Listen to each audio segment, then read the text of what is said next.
I lived 27 years with a secret sealed in an envelope, never knowing it existed until Grandma passed away. A stranger appeared at my door, calling me by a name only found on hospital records, claiming to be my mother and demanding Grandma's estate, but I held an old note she did not know about. That single scrawled sentence made one thing clear. They did not come to reclaim a daughter. They came to collect a payout. My name is Dahlia Lockhart, and for the last 10 years, I have built a life defined by the things I could control. I controlled the spreadsheets at Northgate Compliance Solutions. I controlled the precise temperature of my one-bedroom apartment in Philadelphia. I controlled the silence that filled my evenings, a silence I had learned to love because it was safe. But as I walked into the lobby of my building on a gray Tuesday evening, the illusion of control evaporated in the span of a single heartbeat. I was tired. It was 5:30 in the afternoon, and the winter sun had already dipped behind the skyline, leaving the streets washed in a dirty, metallic blue. My shoulders ached from hunched posture and corporate politeness. All I wanted was to get upstairs, lock the deadbolt, and reheat the soup I had made on Sunday. But they were waiting for me. It is strange how you can recognize a threat before your brain even processes the faces. There were 3 of them standing near the mailboxes, occupying the space with an arrogance that residents simply do not possess. They were not waiting for an elevator, they were waiting for a target. The woman in the center turned as the glass door clicked shut behind me. She was older, perhaps in her late 50s, with hair dyed a shade of blonde that was too harsh for her complexion. She wore a coat that looked expensive from a distance but cheap up close, the fabric pilling at the sleeves.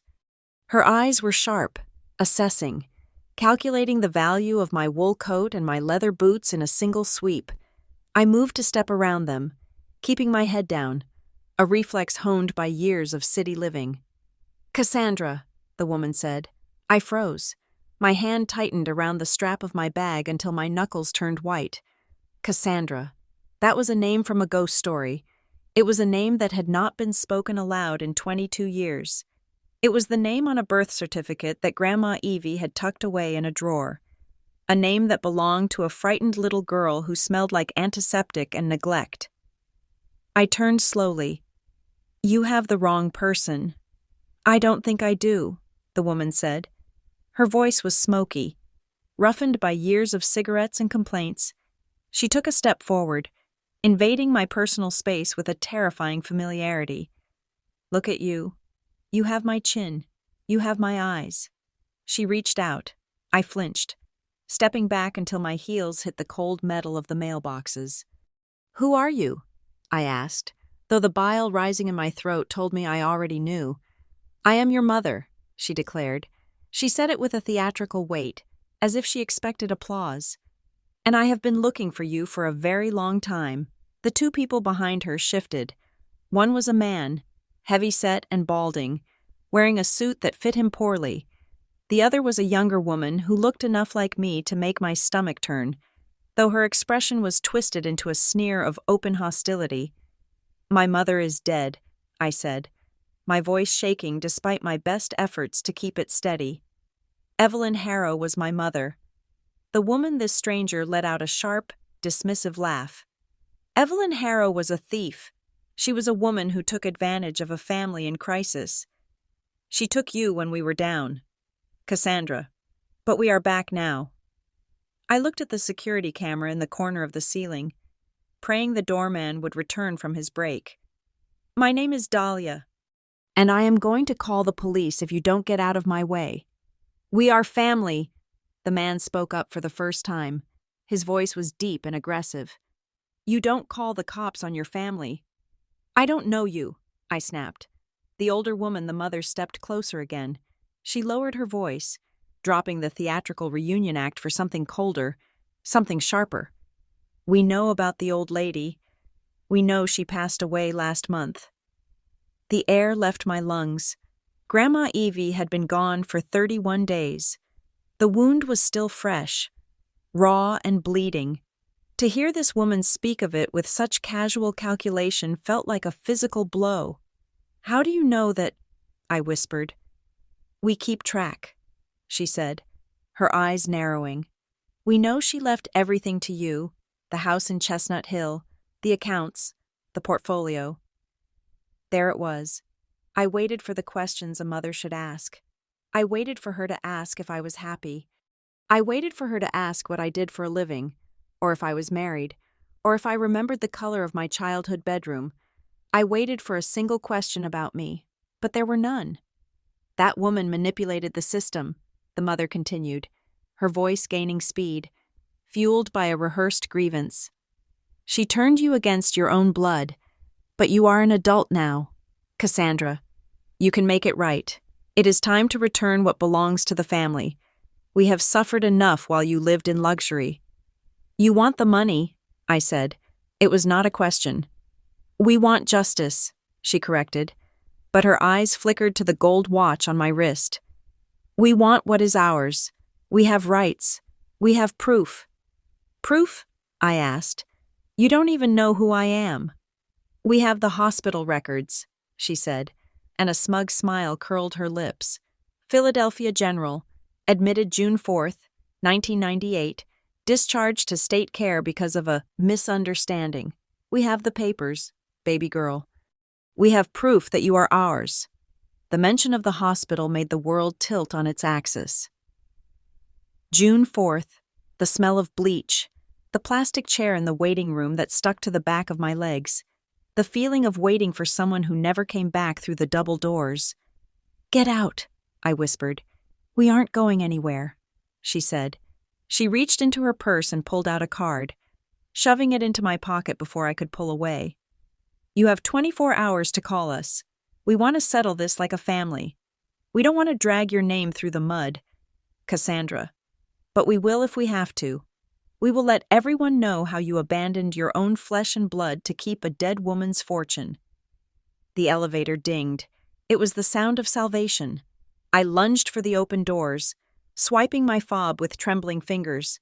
The trio made a move to follow, but the doorman finally rounded the corner, his heavy boots echoing on the tile.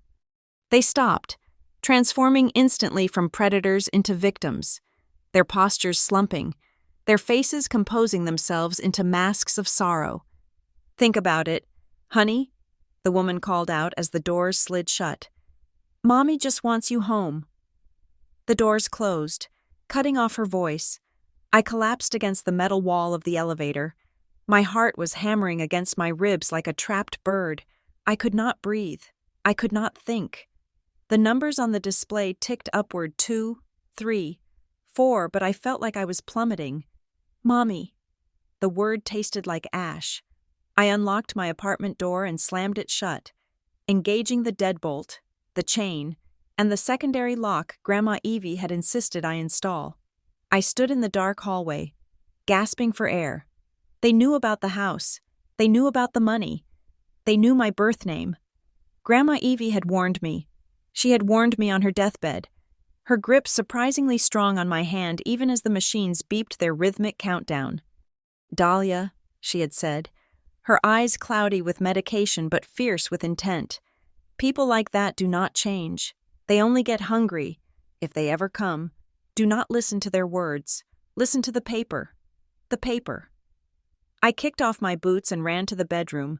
I dropped to my knees beside the bed and dragged out the heavy oak box that held the sum total of my history. It smelled of lavender and old cedar. My hands were shaking so badly I could barely turn the key in the lock. Inside were the photos of my graduation, the ribbon from my first spelling bee, the deed to the house Grandma had transferred to a trust 3 years ago. But I pushed all of that aside. I dug to the very bottom, beneath the velvet lining, where a thick manila envelope lay flat and heavy. On the front, in Grandma's elegant, looping cursive, were the words, Dahlia, only open if biological family appears. I had never opened it. I had respected her wish, and perhaps I had been too afraid of what was inside.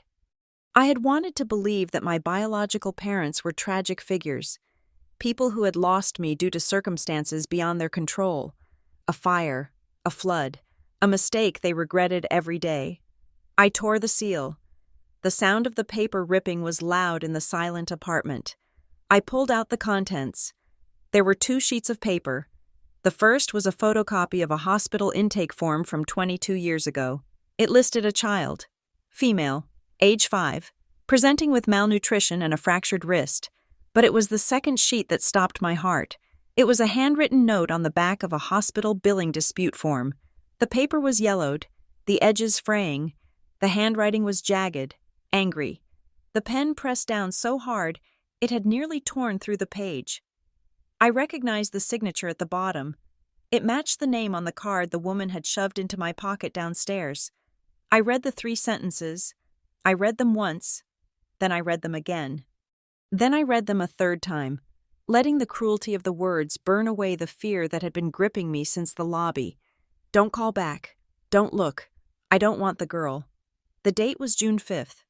One day after I was admitted, I sat there on the floor, the cold wood pressing against my legs, holding the evidence of my own abandonment. Downstairs, a woman was telling anyone who would listen that she had been searching for me.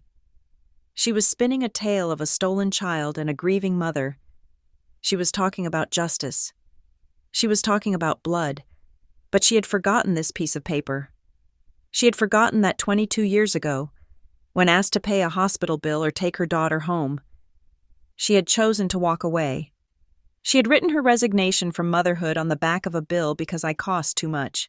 And now she was back, not because she missed me, not because she loved me, not because she wanted to know if my wrist had healed straight or if I liked the color blue. She was back because Grandma Evie was rich, and I was the key to the vault. A strange calm settled over me. It was cold, sharp, and metallic. It was the feeling of a soldier who realizes the rustling in the bushes is not the wind, but the enemy. I put the paper back in the envelope. I stood up and walked to the window. Looking down at the street 4 stories below, I could see them standing on the sidewalk. The woman was lighting a cigarette, laughing at something the man said. They looked relaxed. They looked confident. They thought they had cornered a frightened, lonely girl who was desperate for a mommy. They thought I was prey. I touched the cold glass. "You should have stayed away," I whispered to the figure down on the street. This was not a reunion. This was an invasion, and they had made a fatal error. They thought they were dealing with Cassandra, the 5-year-old girl they threw away like a broken toy. They did not know Dahlia Lockhart, and they certainly did not know that Dahlia Lockhart had receipts. Memory is not a straight line. It is a fractured mirror, and for the longest time, I refused to look at the jagged pieces that made up the first 5 years of my life. I kept them covered with a heavy cloth of denial, terrified that if I pulled it back, I would see something monstrous in my own reflection. But holding that note in my apartment, feeling the indentations of the angry pen strokes on the paper, forced the cloth to slip. I did not remember the violence.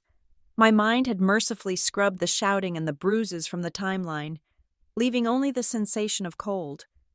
I remembered the antiseptic sting of the hospital air, a smell that sat heavy at the back of my throat like swallowed copper. I remembered the fluorescent lights humming overhead, a sound that felt like insects trapped in the ceiling, and I remembered the waiting. When you are 5 years old, time is a fluid concept, but abandonment has a very specific weight. It starts as boredom, swinging your legs from a plastic chair that is too high for your feet to touch the floor. Then it shifts to thirst. Then it shifts to a dull, aching confusion. I remembered watching the double doors at the end of the hallway, convinced that every time they swung open, it would be for me. I watched nurses in blue scrubs walk by, their eyes sliding over me with a pity that felt physically heavy. I sat there until the sunlight turned to the artificial orange of street lamps through the window. I sat there until a security guard crouched down, his knees popping, and asked me where my parents were. I told him they went to move the car. That was what they had said. Just moving the car. They never came back. That sensation of the double doors swinging shut without them defined the architecture of my soul for years. After the hospital came the system. I was a file number in a cabinet, a problem to be solved, a bed to be filled. I moved through 2 foster homes in 6 months. I learned that I was small, that I was expensive, and that adults were volatile creatures who could change the rules of survival without warning. Then came Evelyn Harrow. I was almost 6 when I met her. She was not a grandmother then. She was just Miss Harrow, a woman in her late 50s with hands that felt like dry paper and a spine made of iron rebar. She was not the soft, cookie-baking matron of fairy tales. She was serious. She wore sensible shoes and cardigans that smelled of cedar and starch. I remember standing in her foyer, clutching a trash bag that held 2 t-shirts and a stuffed bear missing an eye. I was waiting for her to tell me the rules. I was waiting for her to tell me to be quiet, to stay out of the way, to be grateful. Instead, she knelt down. It was a slow, deliberate movement. She looked me in the eye, her face stern but not unkind. "My name is Evelyn," she said, "but you can call me Evie. This is my house. As long as you are here, it is your house too. There is food in the fridge. There are blankets in the closet. You do not have to ask to eat. You do not have to ask to be warm. Do you understand?" I nodded, though I did not understand at all. She eventually became Grandma Evie, not because of biology, but because she said it gave her an air of authority that frightened contractors. It was a title we chose, a fortress we built together, but the trauma of the hospital did not vanish just because I had a warm bed. For years, I lived with a phantom terror that I called the invisible fear.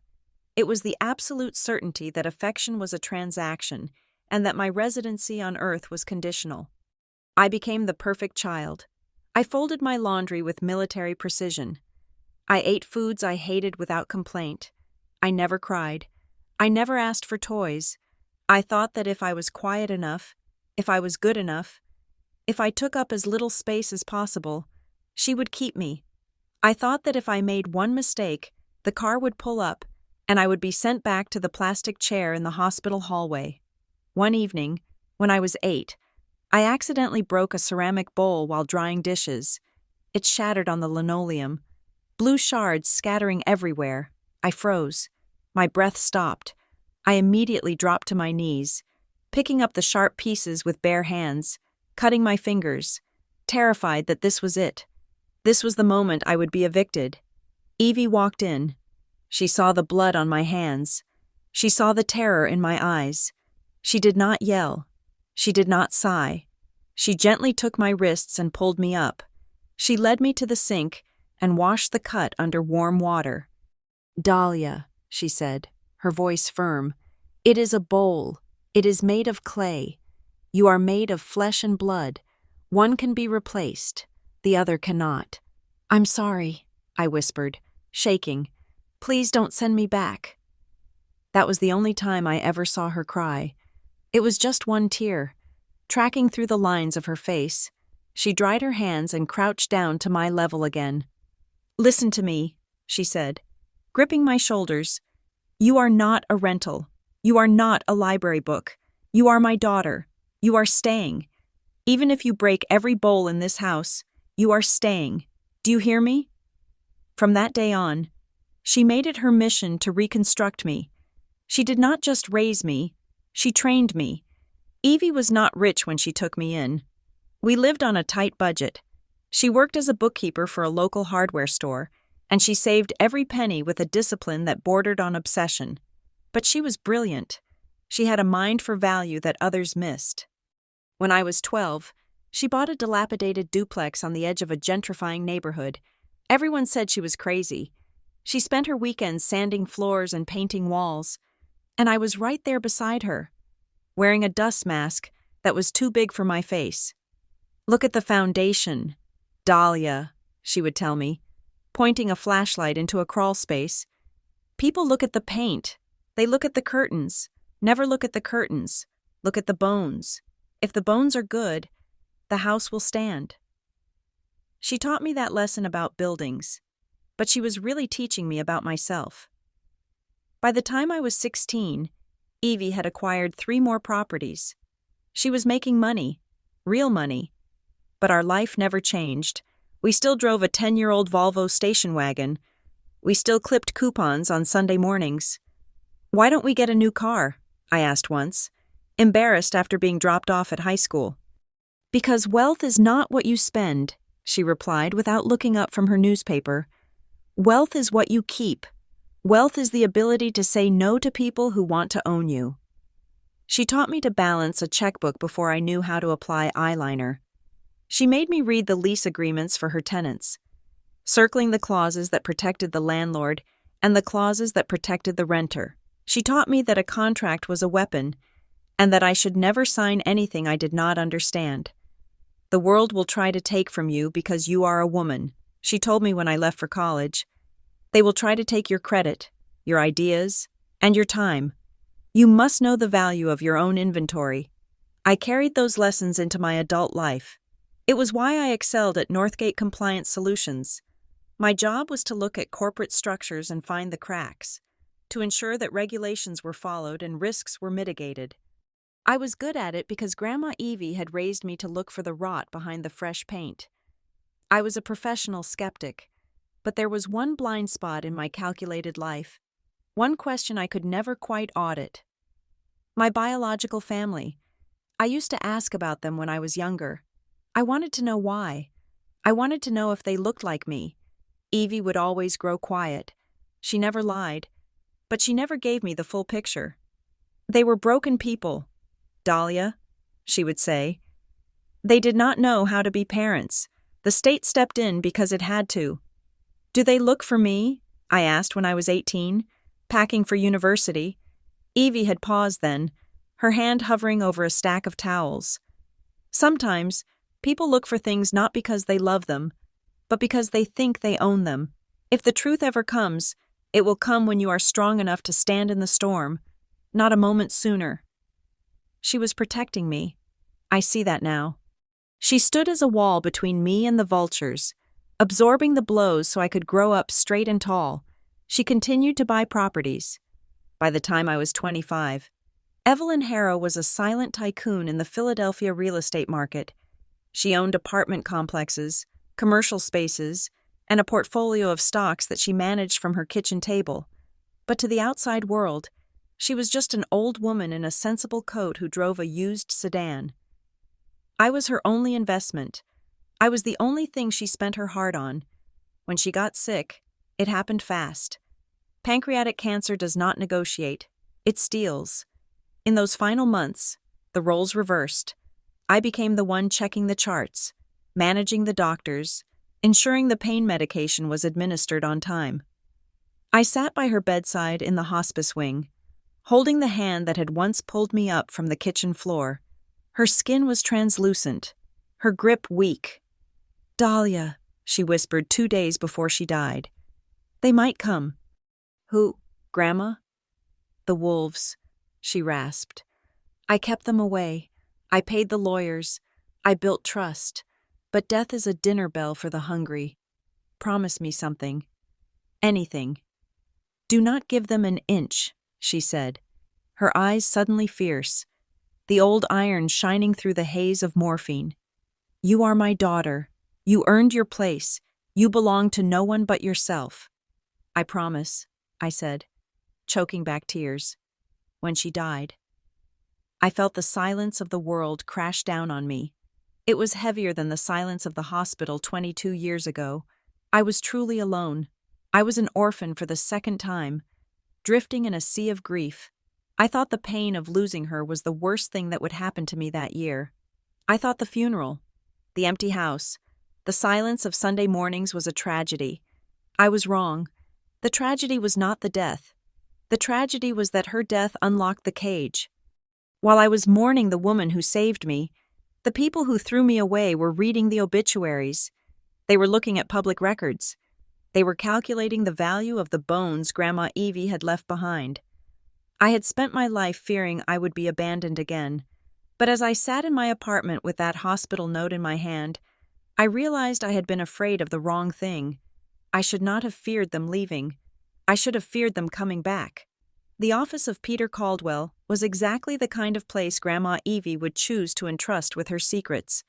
It was located in a brownstone on a quiet street in Center City, smelling faintly of lemon polish and old leather bindings. It was a room designed to make you feel safe, to make you feel that the chaos of the world could be ordered and filed away into neat, labeled folders. But as I sat across the mahogany desk from Peter 3 days after the funeral, I did not feel safe. I felt exposed. Peter had been Grandma's attorney for 30 years.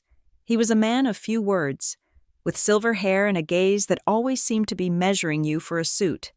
He shuffled the papers in front of him, his movements precise and deliberate. "Dahlia," he said, his voice grave, "we need to go over the specifics of the estate. Evelyn was very particular about how she wanted this handled. She updated her will 6 months ago, shortly after her diagnosis." I nodded, my hands clasped tightly in my lap. I expected this to be standard procedure. I knew she had left me the house and the portfolio. She had told me as much. I expected a conversation about property taxes and transfer fees. I did not expect Peter to pull a separate, thinner document from the stack and place it in the center of the desk. "This," Peter said, tapping the paper with a manicured finger, "is a codicil, an addition. Evelyn insisted on it. At the time, I thought she was being paranoid. She was on heavy medication, and I worried she was imagining threats that did not exist." He paused, looking at me over the rim of his reading glasses.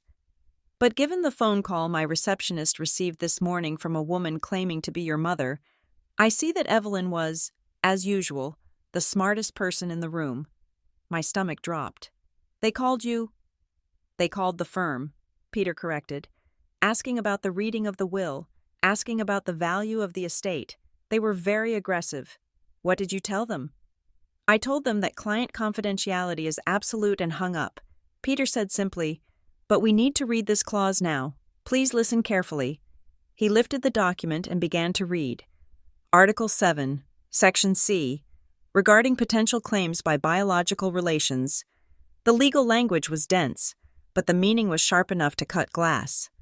Grandma Evie had written a specific provision stating that if anyone claiming to be my biological parent, sibling, or blood relative attempted to contest the will or claim guardianship over my assets, they were to be treated as hostile third parties.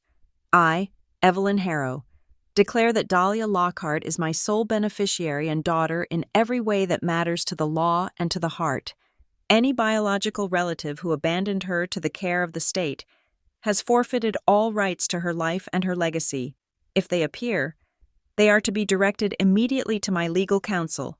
No settlements are to be offered. No meetings are to be granted. I sat back in the leather chair, stunned. "She knew," I whispered. "She knew they would come." "She suspected," Peter said, sliding a glass of water across the desk toward me. "Evelyn understood human nature better than anyone I have ever met.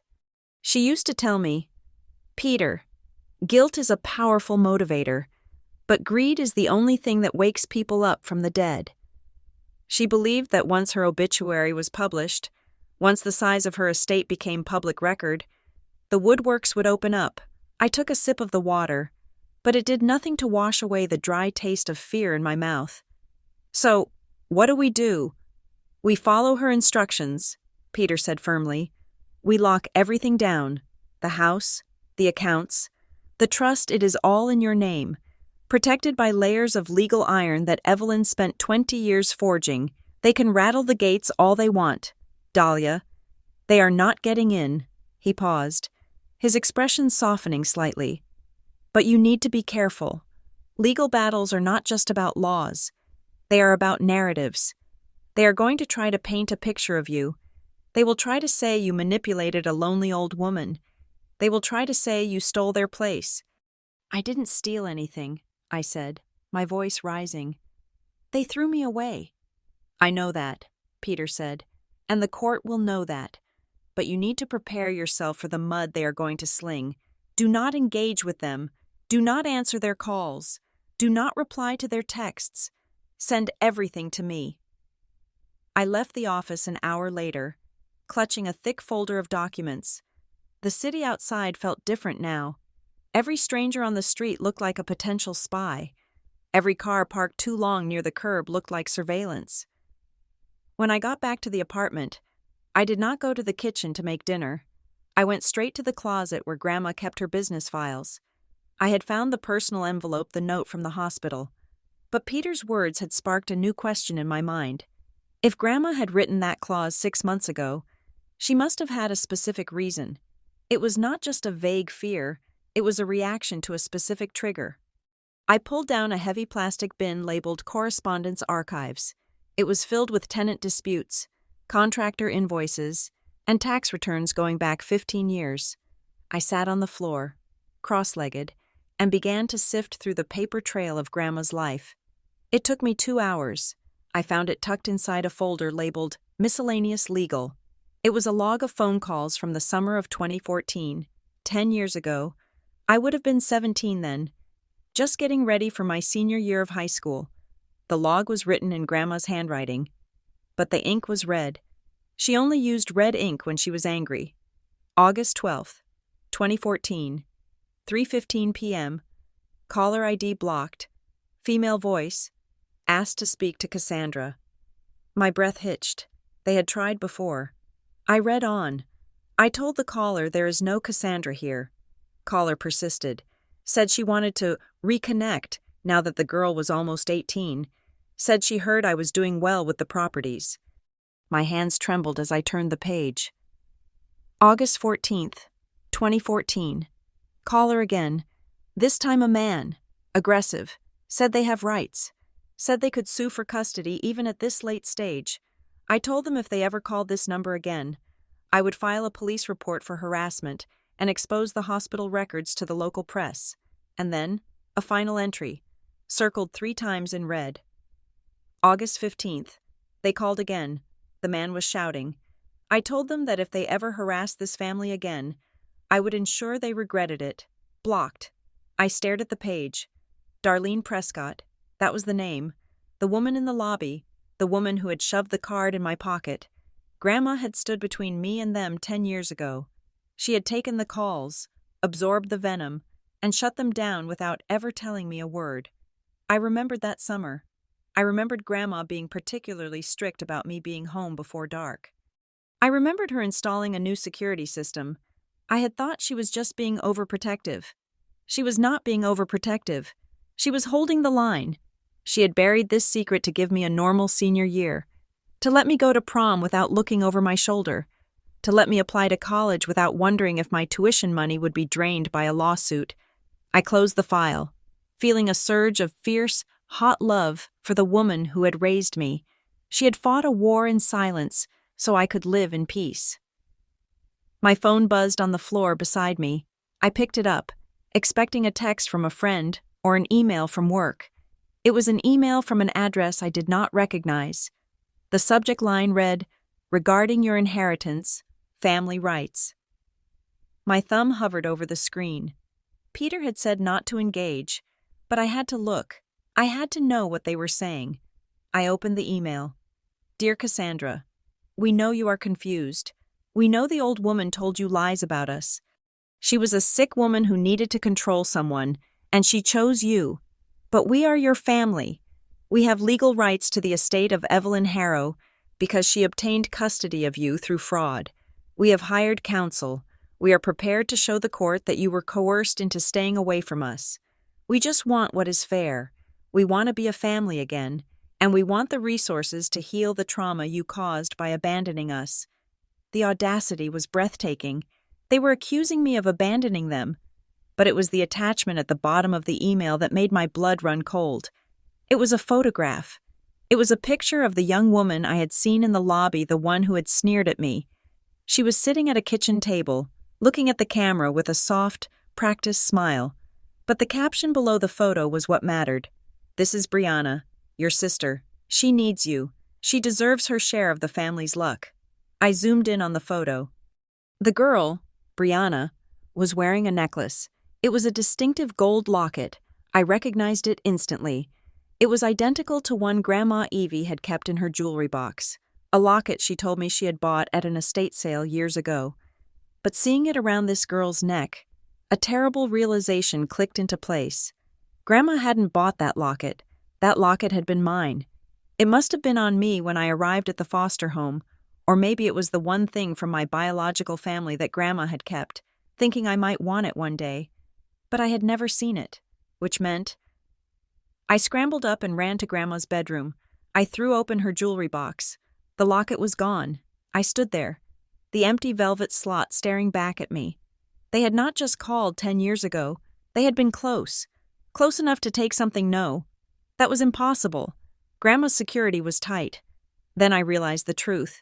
And it was far more insidious. The locket in the photo wasn't Grandma's. It was a duplicate, or a mass-produced piece. They were staging this. They were styling this girl, Brianna, to look like me.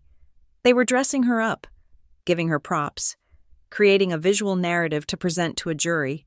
Look, Your Honor, they are sisters. They are two halves of the same whole. Why should one have millions while the other starves? They were not just coming for the money. They were coming to replace me. They were building a cast for a play, and they intended to rewrite the ending of my life. I looked back at the email on my phone. She deserves her share of the family's luck. Luck. That was what they called Grandma's 50 years of 60-hour work weeks. That was what they called her saving, her scraping, her investing, her sacrifice. They called it luck, and they thought luck was something you could steal if you just grabbed hard enough. I took a screenshot of the email. I forwarded it to Peter. Then I walked over to the window and pulled the heavy curtains shut. Grandma Evie was right. They were not here for a daughter. They were here because they smelled blood in the water. They were preparing a dossier to prove that I was mentally unstable, or manipulated, or ungrateful, so they could invalidate the will and let the state divide the assets among the next of kin. They wanted to erase Dahlia Lockhart and resurrect Cassandra, the victim. I sat down at my desk and opened my laptop. I created a new folder on my encrypted drive. I named it The Defense. If they wanted a war, they were going to get one, but they were fighting the wrong girl. Cassandra would have cried. Cassandra would have opened the door and asked to be loved. Dahlia Lockhart was going to destroy them with the very paper trail they claimed to cherish. The knocking on my door came at 9 o'clock on Saturday morning. It was not the polite rap of a neighbor or the rhythmic pound of a delivery driver. It was a heavy, entitled thud that shook the frame. I looked through the peephole and felt my stomach turn to ice. It was Darlene, but she had brought reinforcements. Standing behind her was the heavy-set man from the lobby, now wearing a polo shirt that strained against his stomach, and a younger man in a cheap, shiny suit, holding a briefcase that looked like it was made of cardboard and hope. I debated not opening the door. I could call the police. I could call the building security. But Peter Caldwell had warned me that they would try to create a scene. If I let them scream in the hallway, the neighbors would talk. If I let them in, I could control the environment. More importantly, I could record them.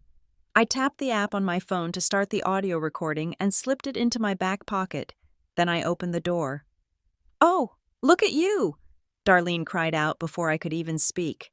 She lunged forward, not to hug me, but to thrust a brightly colored gift bag into my chest. "I brought you something. I saw it and just thought of my baby girl." I stepped back, not taking the bag. It fell to the floor with a soft thud. Through the tissue paper, I could see the fuzzy ear of a generic teddy bear. It was a gift for a toddler, not a 27-year-old woman. "What do you want?" I asked, keeping my hand on the doorframe, blocking their entry. "Is that how you greet your father?" The older man grunted. He stepped forward, forcing me to retreat into my own entryway or be trampled. "I'm Ray.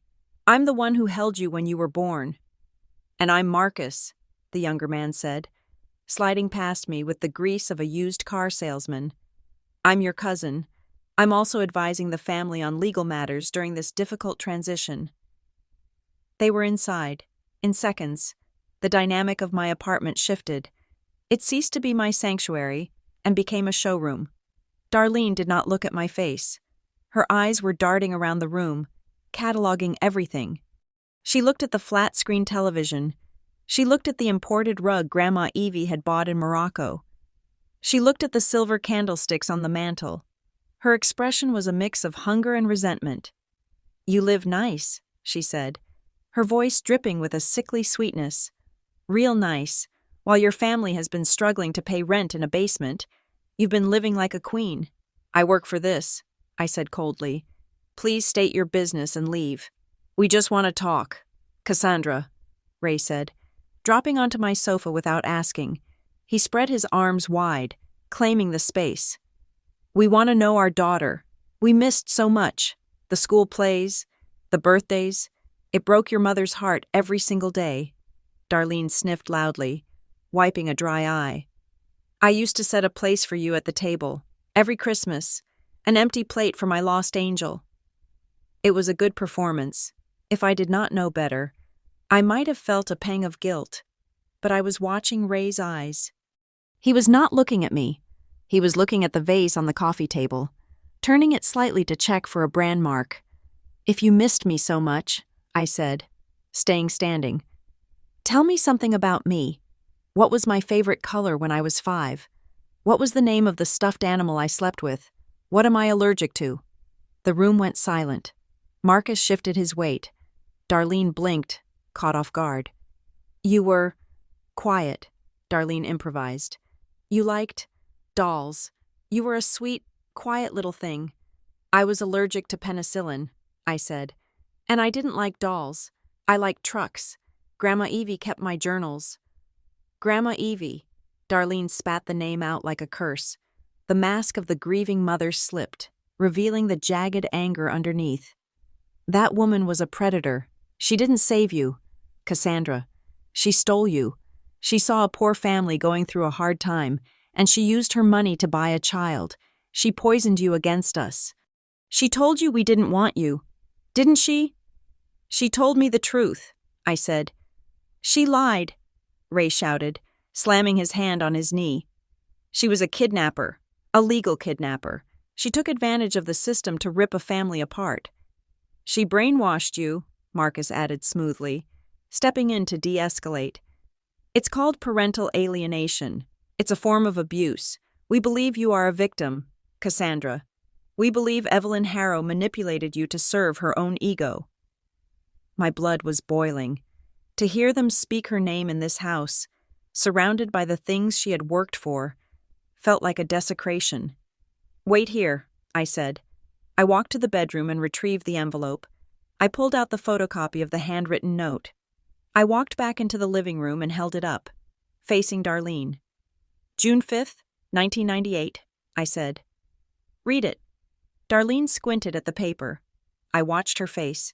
I saw the flash of recognition, followed instantly by a wall of denial. What is this? She asked, feigning ignorance. It is the note you wrote to the hospital administrator. I said, Don't call back.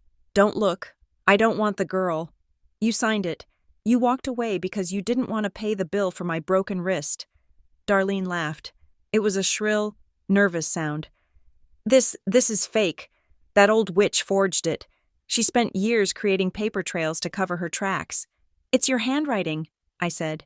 It is not, she shrieked. Or maybe she forced me. Yes, that's it. She stood over me with her lawyers and her threats.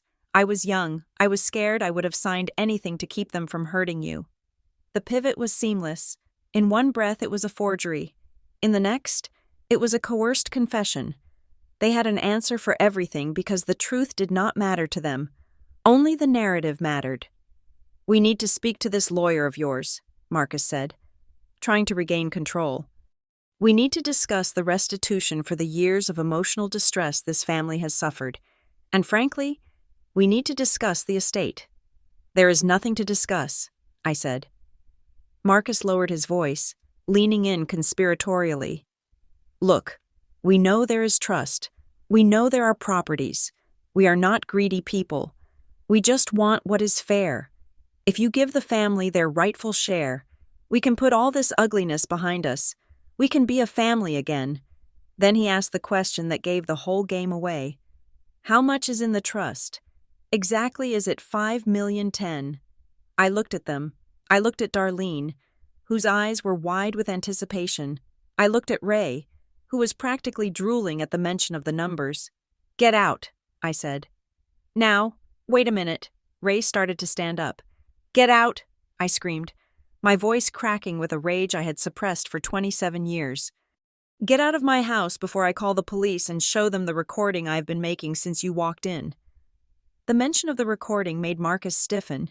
He grabbed Ray's arm. "We're leaving. We're leaving." They shuffled to the door. But Darlene stopped at the threshold. She turned back to me, and her face was no longer sad. It was hateful. "You think you're better than us because you have her money," she hissed. "But you're just an ungrateful little brat. The world is going to know what you did. The world is going to know that you let your own mother starve while you sit in an ivory tower." "You have no idea who I am," I said, and slammed the door in her face. I leaned against the wood, shaking. I felt dirty. I felt violated. I thought that was the end of it for the day. I thought I had won the skirmish. I was wrong. 24 hours later, my phone began to buzz incessantly. I opened Facebook. A friend from high school had tagged me in a post. It was a video. Darlene was sitting on a couch, not the one in my lobby, but a tattered one in a dimly lit room. She was crying. Real, heaving sobs. "Please share." The caption read, "A mother's plea." "My name is Darlene," she said to the camera, wiping her eyes with a tissue. "And 22 years ago, the system failed me.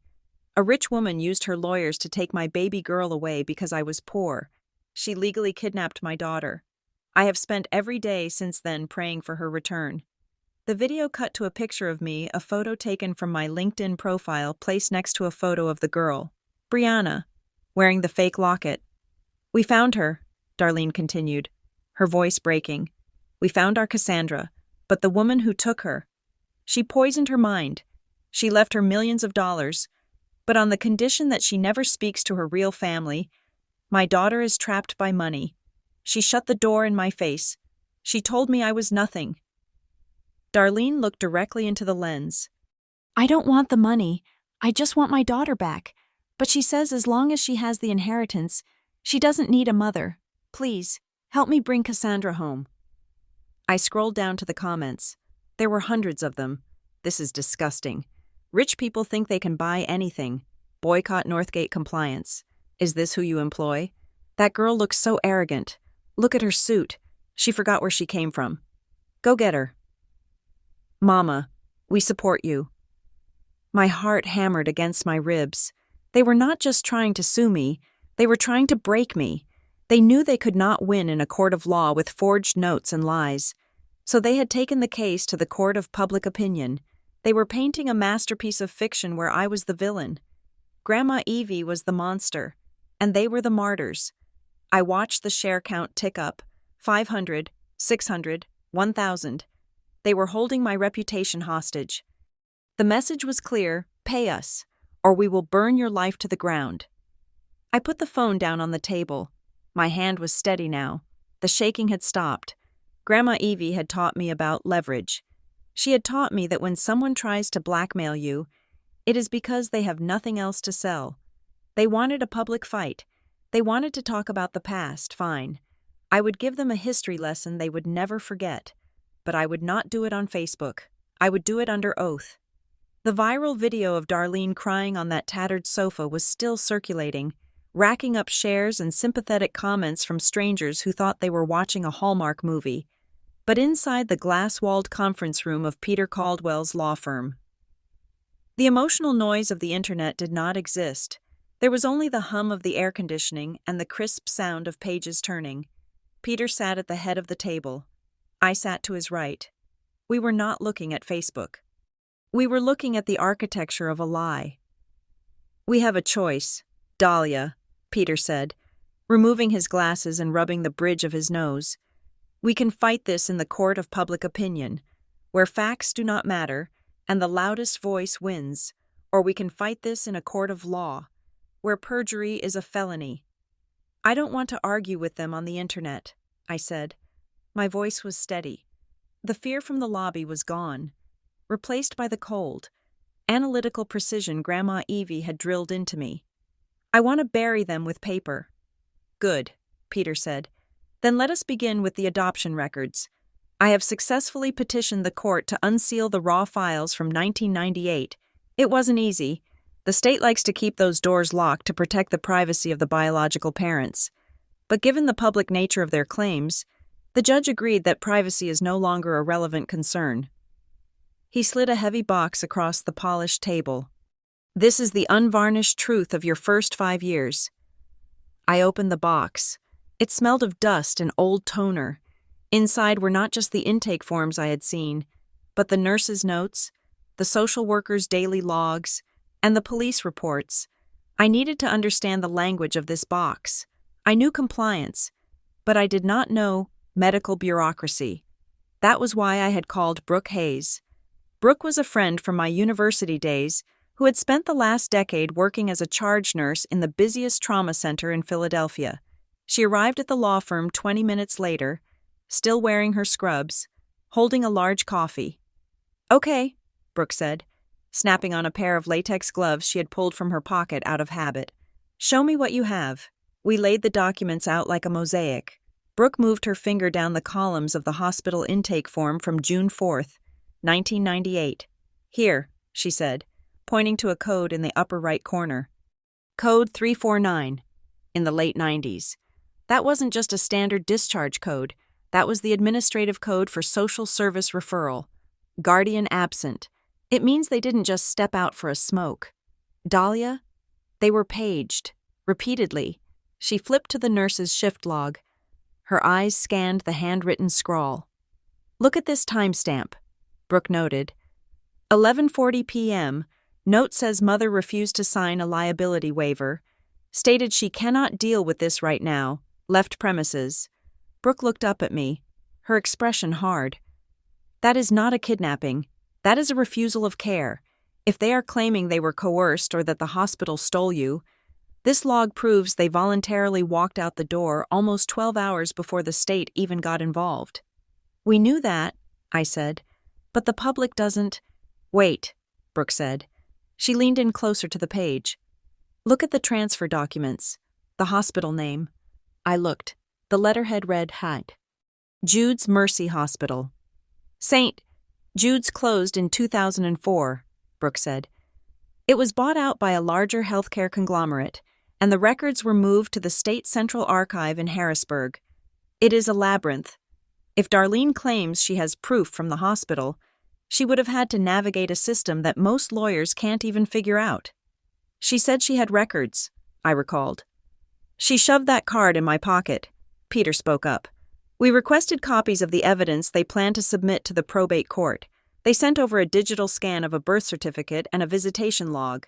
Peter projected the image of the documents onto the wall screen. I stood up and walked to the screen. I looked at the signature on the visitation log Darlene claimed to have signed in 1998. The one she said proved she tried to visit me. Then I pulled out the photocopy of the "I don't want the girl" note from my purse. "Brooke," I said, "you look at charts all day. Look at the handwriting." Brooke squinted. "The slant is wrong." "Exactly," I said. "On the note from the hospital, the one that condemned me, the letters leaned aggressively to the left. The loops on the Y and G were tight, almost closed. It was the writing of someone angry, someone snapping the pen against the paper. But on the documents Darlene had filed with the court, the ones proving she was a loving mother, the handwriting was loopy, large, and leaned to the right. It was soft. It was the handwriting of a different person. "People's handwriting changes over 20 years, Peter cautioned. "A handwriting expert might argue age or arthritis." "It's not just the style," I said, pointing to the name. "Look at how she spells Darlene. On the old note, the E at the end is a sharp slash. On the new documents, it curls up." I turned to Peter. "Is it possible that the woman crying on Facebook isn't even the woman who left me at the hospital? Is it possible she is just a relative who shares the name?" Peter tapped his pen on the table. "Identity theft within families is more common than you think, but we found something even more disturbing this morning." He opened a separate file on his laptop. "When Darlene and her legal team, that cousin, Marcus, filed the initial claim against the estate, they had to provide identification numbers to verify their standing as next of kin. They provided a social security number for Darlene Prescott." Peter paused, letting the silence build. "I ran a trace on it through our forensic accounting software. The number they provided is valid. It belongs to Darlene Prescott." So she is who she says she is, I said, feeling a sinking sensation. Not quite, Peter said. The number belongs to a Darlene Prescott who was born in 1962. But the woman standing in your lobby, the woman in the video. I had an investigator pull a high-resolution still from the video and run a facial age analysis. She is 55 at most, maybe younger. I don't understand, I said. The Social Security number they are using belongs to a woman who has been dead since 2001. Peter said, It is a ghost number. It is a technique used in long con fraud. They find a deceased person with the same name, assume the identity, and use it to file claims, open credit lines, or in this case, demand an inheritance. The room seemed to drop 10 degrees in temperature. So the woman on my couch, I whispered. The one crying about her baby. She isn't my mother. She might be a sister, Peter said, or a cousin, or just a grifter who bought the identity. But legally, she is a ghost, and she just committed federal wire fraud by filing that claim electronically. A cold fury began to rise in my chest. It was different from the anger I had felt before. This was sharper. They were not just hurting me, they were using the name of a dead woman, my actual biological mother, perhaps to rob the woman who had actually saved me. We need to nail them, I said. We need to prove it. We will, Peter said, but we need one more piece of the puzzle. We need to know why they chose now. Why not 5 years ago? Why not 10? Grandma knew, I said suddenly. She told me on her deathbed that people like that don't change. She hired a private investigator. I remembered the file I had found in the closet, the one with the red ink. I had seen the log of calls, but I hadn't looked at the attached invoice from the PI. I have the name of the investigator Grandma used. I told Peter. J. Miller? Peter's eyebrows shot up. Jack Miller. He was the best in the city before he retired. If Evelyn hired Jack, she wasn't just doing a background check, she was building a fortress. I have the file at home, I said. I can get it. Go, Peter said. Bring everything. I rushed back to my apartment. The sun was setting, casting long shadows across the living room. I went straight to the bin and pulled out the miscellaneous legal folder again. I dug deeper this time, past the call logs, to the thick packet at the back. I opened the report from J. Miller, dated August 15th, 2014. Subject Darlene Prescott. Deceased, alias users. My heart stopped. Grandma had known. She had known back in 2014 that the real Darlene was dead. I read the summary. The subject claiming to be Darlene Prescott is actually her younger sister, Loretta Prescott. Loretta has a history of using her sister's identification to obtain welfare benefits and housing. The child, Dahlia, was abandoned by the real Darlene shortly before Darlene's death from an overdose in 2001. Loretta is now attempting to use the child's existence to leverage financial support. Grandma had known everything. She knew my mother was dead. She knew my aunt was a con artist, and she had never told me. Why I turned the page and found a sealed envelope clipped to the back of the report. It had my name on it. It was different from the one in the lockbox. This one was written on plain stationery. I opened it. My dearest Dahlia, if you are reading this, it means the wolves have returned, and you have discovered who they really are. I did not tell you the specifics because I wanted you to mourn the loss of a mother only once. I did not want you to live your life thinking you were the target of a scam.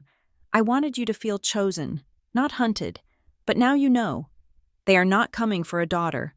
They are coming for a paycheck. They will lie. They will cry. They will use your face to sell their story. Do not answer them. Do not scream at them. Do not give them the satisfaction of your pain. Silence is the loudest noise you can make. You do not need to fight them with your hands. You only need to stand in the right place when the truth enters the room. Let them walk into their own trap. Love, Grandma Evie. I lowered the letter. Tears pricked my eyes, but they did not fall. She had protected me even from beyond the grave. She had given me the weapon, but she had waited until I was strong enough to wield it. I picked up my phone and called Peter. I have it, I said. I have the PI report. The woman is my aunt, Loretta, My real mother died in 2001. That changes everything, Peter said, his voice buzzing with energy. If we reveal this now, we can stop the lawsuit. No, I said. I looked at the empty spot on the wall where Darlene Loretta had stared with such greed. If we reveal it now, they will just run away, I said. They will disappear and find another scam. They dragged Grandma's name through the mud. They humiliated me in front of the whole city. I don't want them to just go away. Peter, what do you want to do? Peter asked. I want them to say it under oath. I said, I want them to sit in a courtroom, place their hand on the Bible, and swear that they are Darlene Prescott. I want them to commit perjury on the record. I want to lock the door behind them. There was a long silence on the other end of the line. That is risky. Dahlia, Peter said. It requires you to endure their lies for weeks. It requires you to let them think they are winning. I can do it, I said. Grandma taught me that wealth is the ability to say no.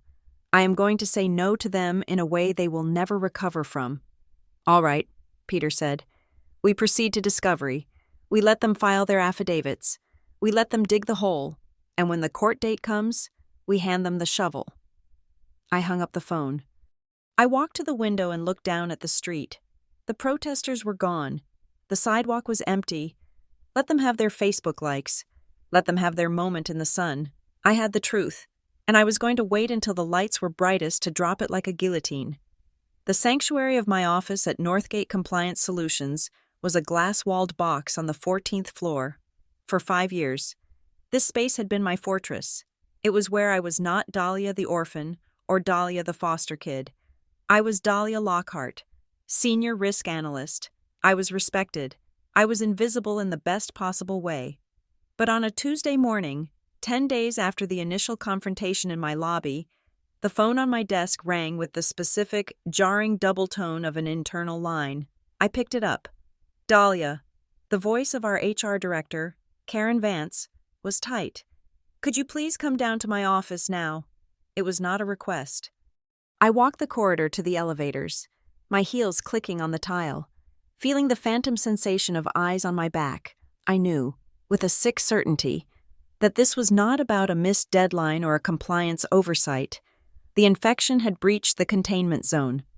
When I entered Karen's office, she did not offer me a seat. She was standing behind her desk, holding a printed email. Her face, usually composed in a mask of corporate neutrality, looked strained. We received a call this morning on the ethics hotline, Karen said. She did not waste time with pleasantries. And subsequently, an email was sent to the general counsel. It concerns you. What does it say? I asked. My voice was calm, but my hands were cold. The caller identified himself as your legal guardian, Karen said, glancing at the paper. He claims that you are currently involved in a significant legal dispute regarding identity fraud and the misappropriation of a deceased estate. He alleges that you falsified your employment background checks regarding your family history. I felt the blood drain from my face. Marcus, the cousin who played lawyer, he had used the buzzwords that terrified corporate America: fraud, misappropriation, falsified. He also suggested, Karen continued, her eyes narrowing slightly, that you might be using company resources to shield assets from your biological family. He threatened to name Northgate in a lawsuit if we did not cooperate with their investigation. It was a brilliant, vicious move. They knew they could not get money from the company, but they could humiliate me. They could threaten my livelihood. They wanted to strip me of the stability Grandma Evie had helped me build, leaving me naked and desperate enough to write a check. Karen, I said, drawing myself up to my full height. My biological family abandoned me when I was 5 years old. I have had no contact with them for 22 years. They have recently resurfaced to extort money from my late grandmother's estate. I reached into my blazer pocket and pulled out Peter Caldwell's business card. I placed it on her desk. This is my attorney. He is handling the harassment case against these individuals. If they contact the firm again, please direct them to him. But let me be clear, I have committed no fraud. My background check is clean, and this is a personal matter that they are weaponizing to intimidate me. Karen looked at the card, then at me. The tension in her shoulders dropped an inch. She was a risk manager, too. After all, she knew the difference between a perpetrator and a victim. I have to file a report, she said quietly. If they threaten a lawsuit, they need to know. But Dahlia, are you safe? I am handling it, I said. I walked out of her office with my head high. But inside, I was shaking. They had crossed the line. They had touched my work. They were trying to make me toxic, to make me a liability to everyone I knew. I left work late that evening. The sun had already set, leaving the parking garage in deep shadow. My footsteps echoed on the concrete. I walked quickly, my keys laced between my fingers, a habit from college that I had never unlearned. I was 3 cars away from my sedan when the flash went off. I blinked, blinded for a second by the harsh white light of a smartphone camera. "There she is," a voice boomed. The corporate princess. Ray stepped out from behind a concrete pillar. He was holding a phone up, the red recording light blinking like a sniper's laser. Marcus was beside him, arms crossed, wearing that same cheap suit. "Tell the world, Cassandra," Ray shouted, shoving the phone toward my face. "Tell them how you treat your dying mother. Tell them how you let her sleep on the floor while you drive this." He slapped the hood of a nearby BMW that was not even mine. My instinct was to run. My second instinct was to scream, but I remembered Grandma's letter. Silence is the loudest noise you can make. I stopped. I did not cover my face. I did not look at the camera. I looked directly at Marcus. "You are trespassing on private property," I said. My voice was low, flat, and devoid of emotion. "We just want answers," Marcus said, playing to the camera, adopting a pleading tone.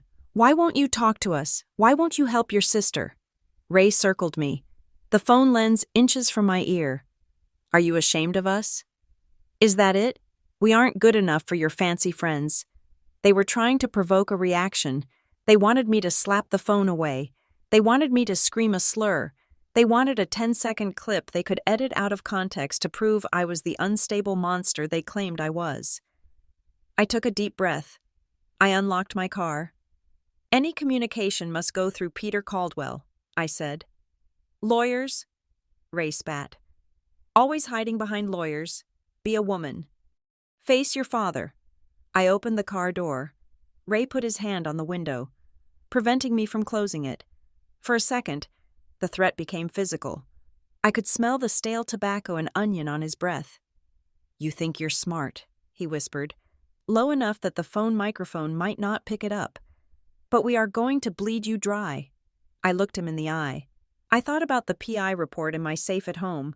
I thought about the name Loretta. "Remove your hand from my car," I said, "or I will drive away with your arm attached." He hesitated. He saw something in my eyes, not fear, but a cold, sharp promise. He pulled his hand back. I slammed the door, locked it, and reversed out of the spot without looking back. When I got home, I did not cry. I poured a glass of water and sat down at my computer. I opened the folder titled The Defense. I logged the incident. Date October 12th.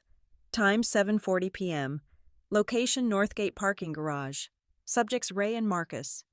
Action ambush. Filming without consent. Physical intimidation. Interference with vehicles. Then I opened Facebook. They had been busy. The page titled Justice for Cassandra had gained 3,000 followers in 2 days. They were posting hourly.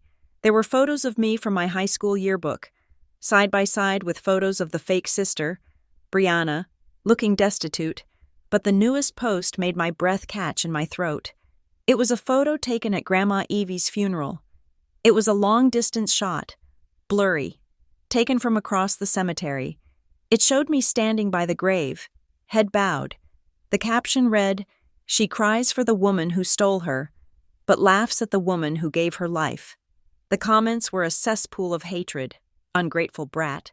Someone should teach her a lesson. She deserves to lose everything." I forced myself to read them. I forced myself to watch the video attached to the post.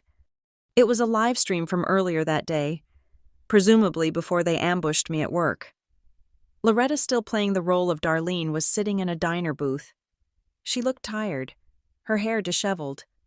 "I don't want much," she was saying to the camera, stirring a cup of coffee. "I just want what's fair.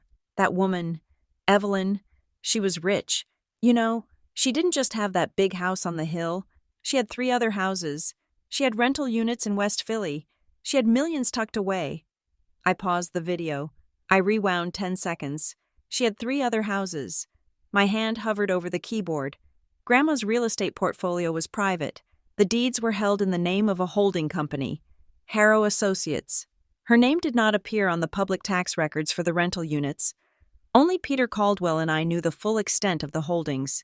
Even the will just referred to the assets held in the trust. "So how did Loretta know there were exactly 3 other houses, Peter?" I said, calling him immediately, putting the phone on speaker as I typed. "They slipped up." "What did they do?" Peter asked. "Loretta is live streaming. She just mentioned that Grandma had 3 other houses and rental units. That information isn't public. The only way she could know that is if she had access to private financial documents. Or," Peter said, his voice turning grim, "if they have been stalking Evelyn for a long time, long enough to follow her to her properties, long enough to go through her mail." "This proves premeditation," I said. "They didn't just find me because of the obituary. They have been watching us." "I am sending a cease and desist letter tonight," Peter said. "I am going to cite the harassment at your work and the surveillance of private property. I am going to threaten a restraining order." "Do it," I said. The letter went out the next morning via courier. The reaction was immediate. The aggressive posts stopped. The video of the parking lot ambush was deleted. For 6 hours, there was silence. Then, at 4 o'clock in the afternoon, my phone buzzed. It was a text from an unknown number. "Dahlia, this is Darlene. Please, the lawyers are making this ugly. They are eating up all the money. Can we just meet? Just you and me? No men, no suits. 10 minutes at the coffee shop on 3rd Street. I just want to see my daughter's face without a camera. Please, if you come, I will tell the others to stop." I stared at the screen. It was the classic abuser's pivot. When force fails, use guilt. When intimidation fails, use intimacy.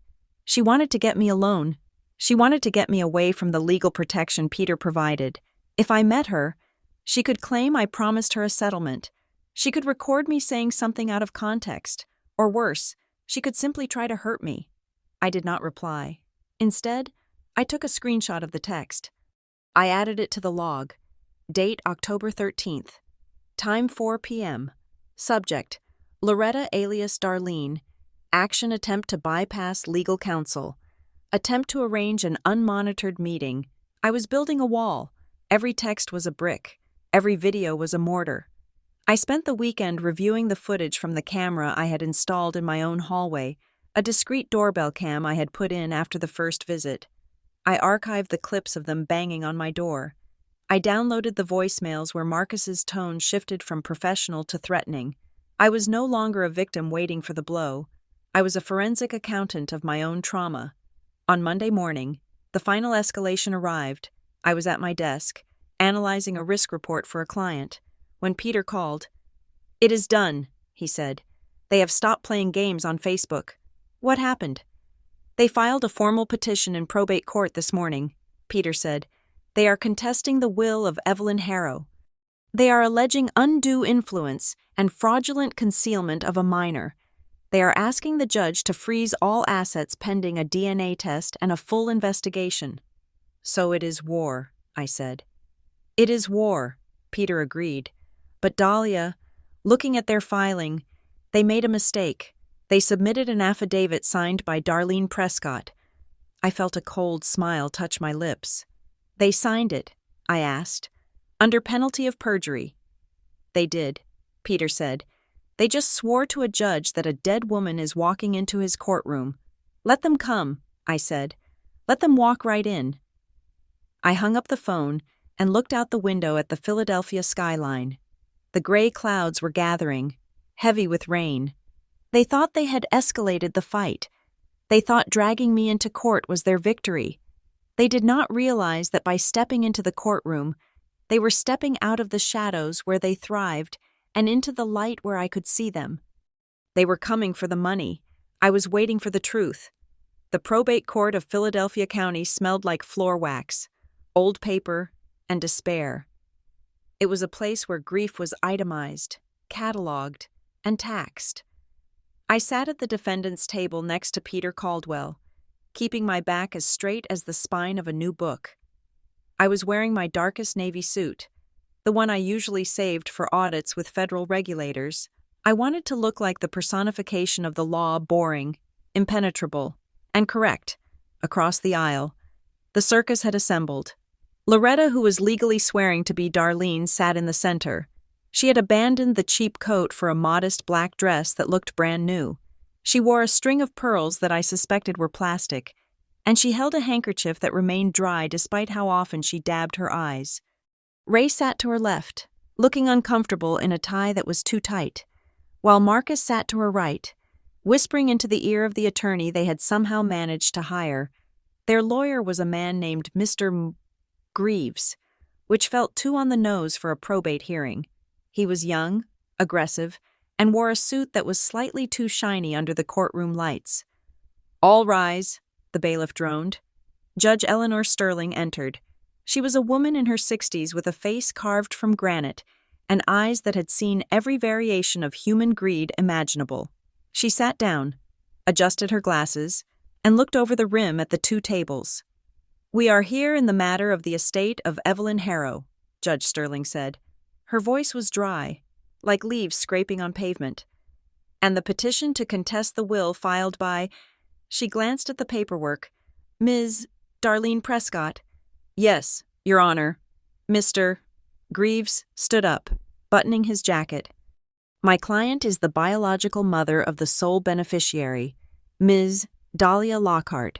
We are here to prove that the current will is invalid due to undue influence and fraudulent alienation of affection." I felt Peter stiffen beside me, but he did not move. "Undue influence?" Judge Sterling asked. "That is a serious accusation, Counselor." "We have reason to believe," Greaves continued, gesturing theatrically toward me, "that the deceased, Evelyn Harrow, systematically isolated my client's daughter from her biological roots. She used her wealth to create a dependency. She poisoned a child's mind against a mother who was struggling with poverty, not lack of love. Ms. Lockhart was a minor when she was taken. She was molded, Your Honor, brainwashed into believing she had no one else." He paused for effect, lowering his voice to a sorrowful register. "We are not asking for everything. We are simply asking for the statutory share that belongs to a mother who was wrongly erased from her child's life. We are asking for the family to be made whole." It was a good speech. If I did not know the truth, I might have voted for them. Then it was Peter's turn. He stood up slowly. He did not gesture. He did not raise his voice. He simply picked up a document. "Your Honor," Peter said, "Evelyn Harrow was a woman of sound mind and iron will until her final breath. She was aware of the possibility of this very charade. That is why she included Article 7, Section C, in her last will and testament." Peter read the clause aloud, the one where Grandma explicitly disinherited any biological family who had abandoned me. "This is not the writing of a confused old woman," Peter argued. "This is a specific, defensive measure taken by a protector. Furthermore, we have submitted into evidence the video recording of the signing ceremony, dated 6 months ago. It includes a competency evaluation by 2 independent psychiatrists." Judge Sterling nodded. "I have reviewed the video." Mrs. Harrow seemed quiet, sharp. "She was," Peter said, "sharp enough to know that wolves often wait for the shepherd to die before they approach the flock." Mr. Greaves shot up. "Objection, counsel is characterizing my client as a predator." "If the shoe fits," Peter muttered under his breath, then raised his voice. We move to dismiss this petition on the grounds that the plaintiff has no standing. No standing? Greaves laughed. A harsh, barking sound. My client is the mother. Biology is standing. Your Honor, blood is standing. He walked back to his table and picked up a sheet of paper. We have submitted a certified copy of the birth certificate, Greaves said, handing it to the bailiff to pass to the judge. Cassandra Prescott, born 1993, Mother Darlene Prescott. The judge took the document. Peter leaned over and whispered to me, "Watch this." Judge Sterling looked at the paper. Then she looked at it again. She tilted her head, holding it up to the light. "Mr. Greaves," the judge said, her voice dangerously quiet. "This document, where was it obtained?" "From the Department of Vital Statistics, Your Honor," Greaves said smoothly. "Interesting," Judge Sterling said, "because this document bears the seal of the Commonwealth Department of Health and Welfare. However, in 1993, the agency in charge of birth records in this state was simply the Department of Health. The Welfare Division was not merged administratively until 2005. The silence in the courtroom was absolute. I heard the hum of the ventilation system. I heard Ray shift in his chair, the wood creaking under his weight.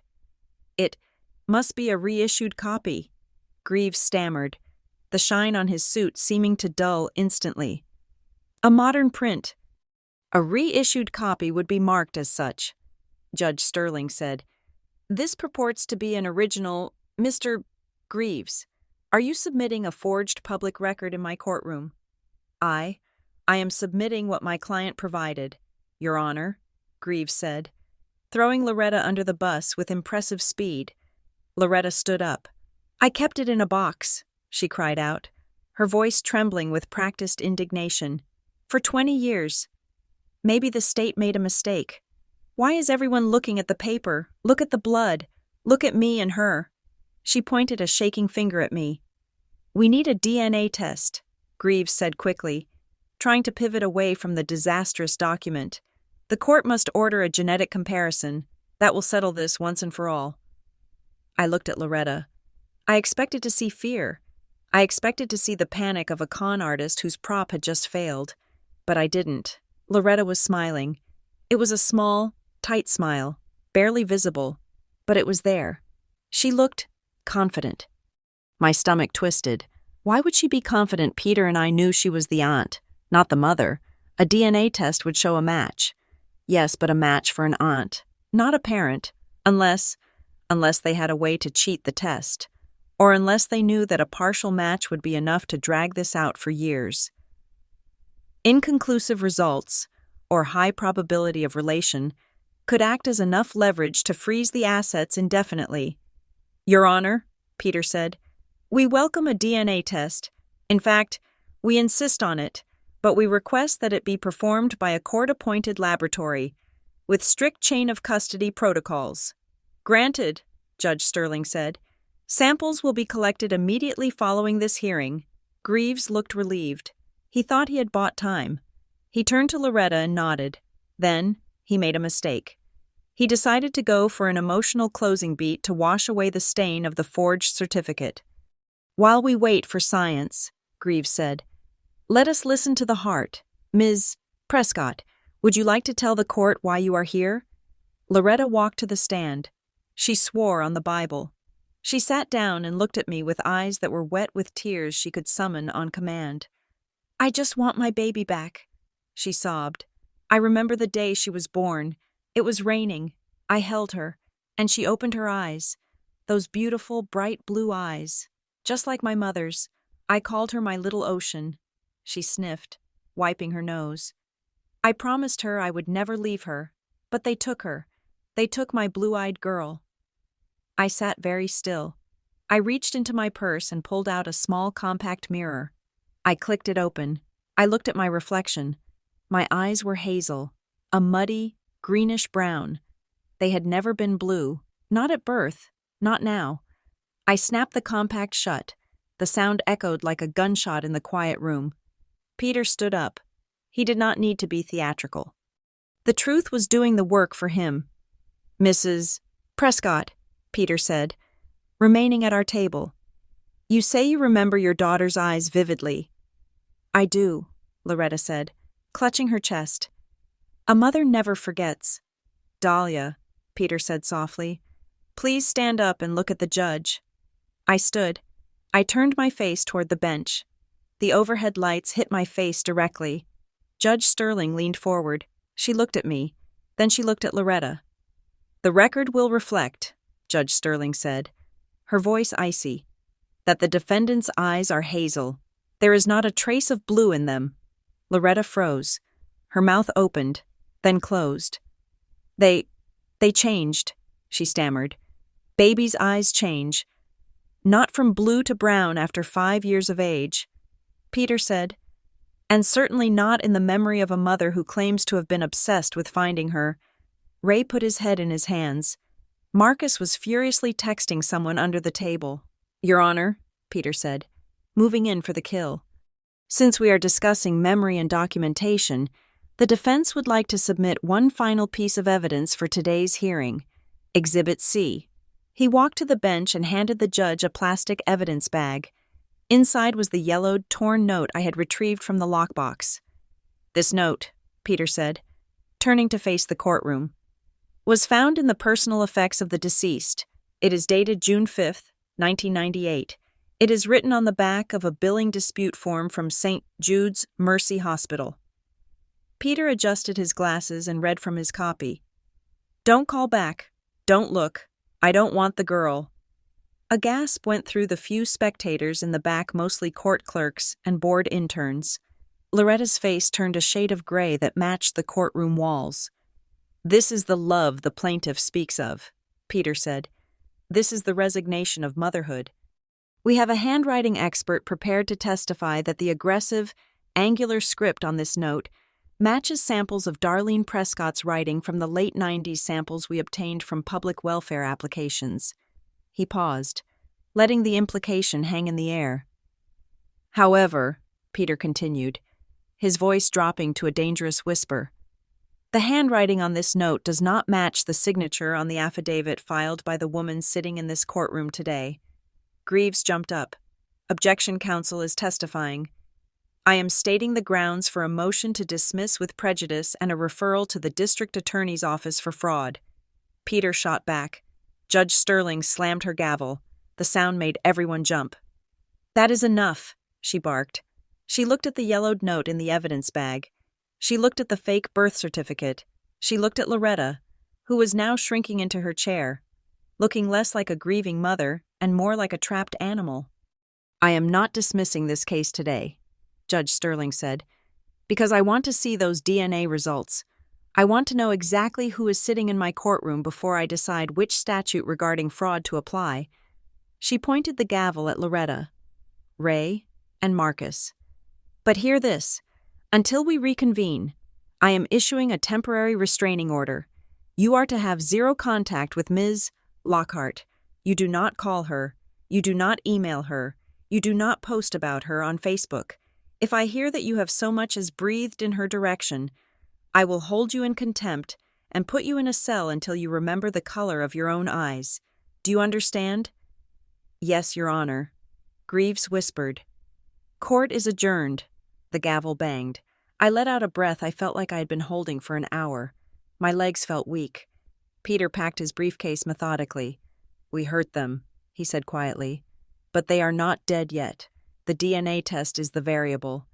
If she is the aunt, she shares 25% of your DNA. That is enough to confuse a jury if we aren't careful. We will be careful, I said. We walked out of the courtroom. The hallway was crowded. Loretta and her crew were huddled by the water fountain, arguing in hushed, angry whispers. Ray looked furious. Marcus looked terrified. Loretta just looked blank. She looked up as I passed. For a second, our eyes locked. There was no motherly love there. There was just the cold, dead calculation of a predator evaluating a failed hunt. I walked out of the courthouse and into the cool Philadelphia air. It was raining. I stood on the steps, opening my umbrella. I had won the round. The protective order was in place. The judge knew they were liars, but I did not feel safe. My phone buzzed in my hand. I looked down. It was a text message from a blocked number. My heart hammered against my ribs.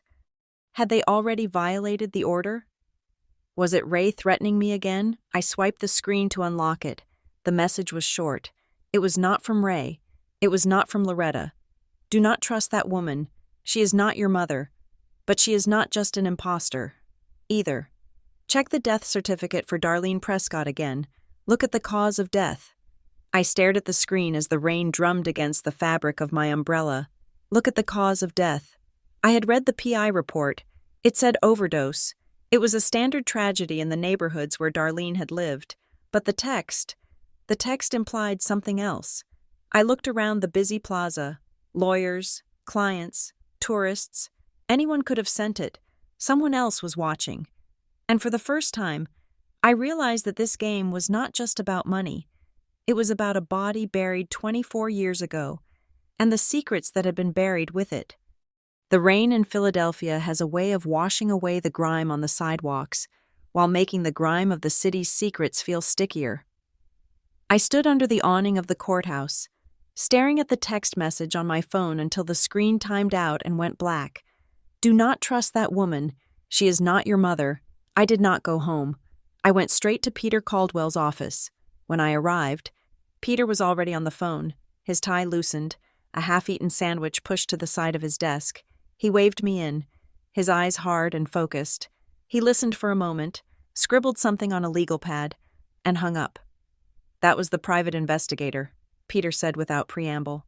We traced the number that texted you, and I asked, shaking my umbrella out by the door. Is it Ray? Is it Marcus trying to confuse us? No, Peter said. It is a prepaid phone, registered to a calm, elderly woman named Martha Higgins. She is a retired medical records administrator. She used to work at St. Jude's Mercy Hospital. My heart skipped a beat. The hospital where I was left. Exactly, Peter said. She lives in a retirement community in King of Prussia. She says she has been watching the news. She says she saw the woman on TV claiming to be your mother, and she felt sick. We drove to King of Prussia in Peter's car. The silence between us was heavy, filled with the unspoken realization that we were peeling back layers of a rotting onion. Martha Higgins lived in a small, tidy bungalow that smelled of potpourri and menthol. She was a frail woman in her 80s, sitting in a recliner with a knitted blanket over her knees, but her eyes were sharp, undimmed by age. She looked at me for a long time when I walked in. You look like her, Martha said softly. Around the mouth, but you hold yourself better. Mrs. Higgins, Peter said gently, taking a seat on the ottoman. You said in your text that the woman in court is not the mother. How do you know? Because I was there that night, Martha said. June 4th, 1998. I was the night shift administrator. I was the one who handed the clipboard to the woman who brought you in. She shifted in her chair, her hands gripping the armrests. The woman who brought you in, she was a ghost. Honey, skin and bones, high on something, or coming down from something. She was shaking so bad she could barely hold the pen. She had dark hair, yes, but she was small, fragile.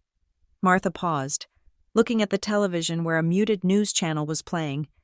The woman I saw on the news today, that woman in the expensive dress crying about her baby. Martha shook her head. That is not her. That woman has broad shoulders. She has a different nose, and she has the hands of someone who has been waiting to grab something, not someone who is letting go. People change in 25 years, Peter suggested, playing devil's advocate. Eyes don't change shape, Martha snapped. And handwriting doesn't change its soul. That note. The one you showed in court, I saw her write it. She didn't write it because she was cold. She wrote it because she was dying. I could see it in her face. She knew she couldn't keep you. She was trying to save you from her own sinking ship. I felt a lump form in my throat. For 27 years, I had viewed that note as an act of hate. I don't want the girl, but hearing Martha speak, the words shifted. Maybe they were not a rejection. Maybe they were a release. Mrs. Higgins, I asked, my voice trembling. Do you remember the name she used? She signed as Darlene, Martha said, But the man with her, a big man, mean-looking, he called her something else when they were arguing in the hallway. He called her Dee Dee. Peter looked at me. Dee Dee is a common nickname for Darlene. No, Martha said, raising a finger. Wait, he didn't just call her Dee Dee. When she refused to take the girl back, he grabbed her arm and said, "Come on, Dee. Let Loretta handle it if she wants to play hero." The room went dead silent. He said, "Let Loretta handle it." Peter repeated, his voice tight. "Yes," Martha said. I remember thinking it was odd, like there was another woman involved who wasn't there. We thanked Martha and left. As we walked back to the car, the rain had stopped, but the sky was a bruised purple. "Loretta," I whispered. "The woman in court is Loretta. We knew that from the PI report, but Martha just confirmed that Loretta was part of the conversation 27 years ago. She wasn't the mother, she was the alternative." "It is worse than that," Peter said, unlocking the car. "If the man said, 'Let Loretta handle it,' it implies Loretta was the responsible one back then, or the one cleaning up the messes, but the woman who signed the papers, the woman who abandoned you, that was Darlene, the real Darlene, who died in 2001, I finished. "We need to go back to the death certificate," Peter said, starting the engine. "We missed something." Back at the office, we pulled up the digital file of Darlene Prescott's death certificate. We had looked at it before, noting the date and the cause, accidental overdose, but we hadn't looked at the informant, the person who provided the details to the coroner. Peter zoomed in on the signature line at the bottom of the document. Informant Loretta Prescott, relationship sister. "Okay," Peter said, pacing the room. "So Loretta identified the body, Loretta signed the death certificate, which means Loretta knows, beyond a shadow of a doubt, that Darlene is dead. And yet," I said, looking at the court filings spread across the table, "Loretta is currently sitting in probate court, swearing under oath that she is Darlene Prescott." "This isn't just fraud," Peter said, a dark realization dawning on his face. "This is identity theft of the deceased.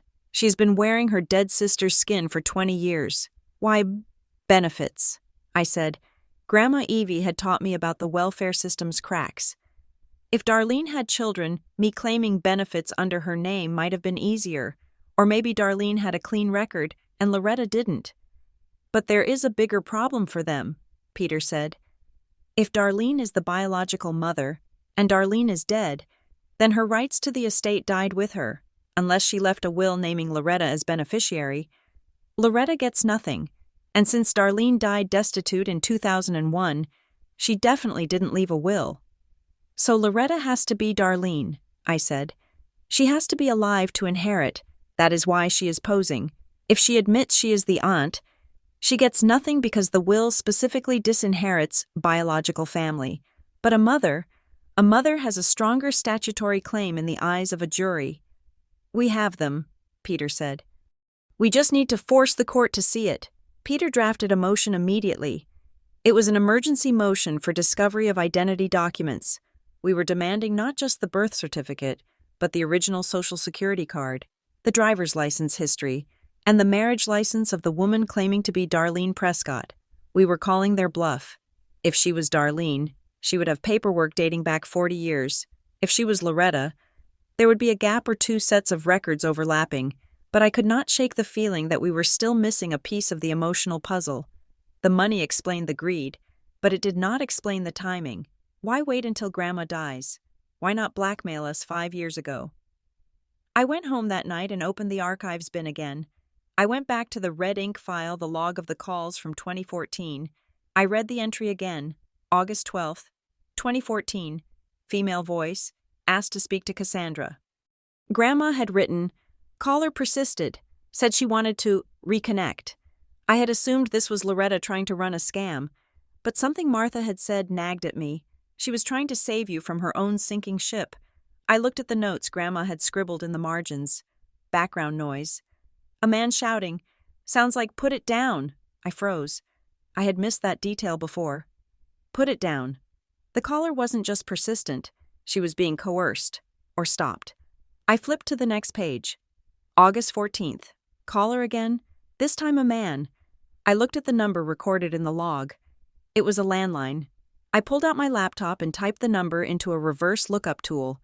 It was an old number, likely disconnected, but the historical data might still be there. The search result is loaded. Registered to Ray Vaughn. Address 402 Elm Street, Briarwood. Ray, the man claiming to be my father, but the first caller the woman had called before Ray. I closed my eyes and tried to imagine the scene. 2014. I was 18. An adult? Maybe someone in that house, perhaps a cousin. Perhaps the fake sister Brianna. Or maybe even Loretta, having a momentary lapse of conscience, had tried to warn me. Or tried to reach out, and Ray had stopped it. Put it down. They had been watching me for a decade. But they hadn't moved then because Grandma was alive and formidable. They waited until the protector was gone. My phone buzzed. It was an email from Peter. The subject line was DNA results. I opened it. My hands shaking. The lab had expedited the request per the judge's order. They had compared my sample with the sample Ray had voluntarily provided, thinking his bluster would carry him through. Subject 1. Dahlia Lockhart. Subject 2. Raymond Vaughn. Probability of paternity, 0.00%. I let out a harsh, bitter laugh in the empty apartment. He wasn't my father. He wasn't even related to me. He was just a boyfriend. A leech who had attached himself to Loretta and was now driving the getaway car for this heist. But there was a second attachment. Peter had run a familial search on the sample provided by Loretta claiming to be Darlene. Subject 3. Jane Doe claiming to be Darlene Prescott. Relationship to Subject 1. Dahlia Lockhart. Full sibling. Aunt, niece. Probability 24.8% shared DNA. It was the smoking gun. If she were my mother, the shared DNA would be 50%. Exactly 50%. 25% meant she was my aunt. She was Loretta. I sat back in my chair. The light from the screen illuminating the dark room. It was all a lie. The mother who missed me. The father who held me. The sister who needed luck. Ray was a stranger. Loretta was an aunt who stole her dead sister's name. And the real Darlene. The real Darlene was a tragedy buried in a pauper's grave 24 years ago. A woman who had written a note to save me because she knew she couldn't save herself. They were not a family. They were a cast of actors. And they were using the corpse of my real mother as a puppet to pick my pocket. The anger that rose in me then was not hot. It was absolute zero. They had made me feel guilty for having a home. They had made me feel selfish for surviving. They had dragged Grandma Evie's name through the mud, calling her a kidnapper when she was actually a savior. I picked up my phone and called Peter. I saw the results, I said. It is over, Peter said. We walk into court tomorrow and we drop this on the judge's desk. The case gets dismissed. They go to jail for fraud. No, I said. What do you mean? No. If we just drop the DNA results, they will claim it was a mistake, I said. They will say they didn't know. They will play dumb. Ray will say he thought he was the father. Loretta will claim she is Darlene, but the lab made an error. Dahlia, the numbers don't lie. But liars do, I said. And they are good at it. I don't want a dismissal. Peter, I want a confession. How do you plan to get that?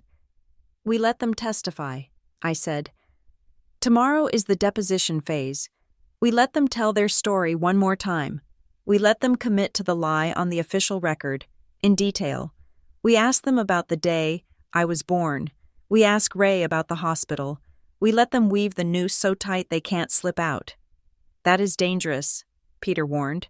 It gives them a platform. It gives them a grave, I corrected. I want to ask Ray why he stopped the woman from calling me at 2014. I want to ask Loretta why she signed her sister's death certificate and then stole her name. You want to ambush them, Peter said. I could hear the smile in his voice. I am Grandma Evie's investment, I said. I want to see a return. Okay, Peter said. I will prepare the questions. Get some sleep. Dahlia, tomorrow, we will go hunting. I hung up. I did not sleep. I sat by the window, looking at the city lights. Somewhere out there, Ray and Loretta were probably celebrating, thinking the DNA test would take weeks, thinking they had fooled the judge with their tears. They thought I was a check to be cashed. They were about to find out that I was a bounced check, and the bank was coming to foreclose on their freedom. I looked at the folder on my desk. The defense. I renamed it. The prosecution. I turned off the light. The room plunged into darkness, but for the first time in weeks, I wasn't afraid of the dark. I was the one waiting in it. The morning of the deposition felt less like a legal proceeding and more like the final act of a play where the actors had forgotten their lines but refused to leave the stage. The conference room at the courthouse was sterile, the air recycled and cold. A court reporter sat at the head of the table, her fingers hovering over the stenotype machine, ready to transcribe every lie into permanent record. Judge Sterling had ordered this deposition to clarify the facts before the final ruling on the DNA results. She wanted sworn testimony. She wanted to look Loretta in the eye without the theatrics of the main courtroom. Peter sat beside me. He did not open his briefcase. He did not stack papers. He sat with his hands folded, looking like a man who had already read the last page of the book. Loretta sat across from us. She looked tired. The cracks in her performance were starting to show. Her makeup was a little too heavy, trying to hide the sleeplessness of a woman who knew the walls were closing in. Ray sat next to her, his leg bouncing nervously, a rhythmic thumping against the table leg that echoed in the silence. "Mrs. Prescott," Peter began, his voice deceptively soft. "You understand that you are under oath that lying in this deposition carries the same penalty as lying to the judge." "I know," Loretta snapped. She smoothed the front of her dress. "I have nothing to hide. I just want my daughter back." "Good," Peter said. "Then let us go back to June 4th, 1998, the day you left Dahlia at the hospital." Loretta flinched. "I didn't leave her. I went to get help.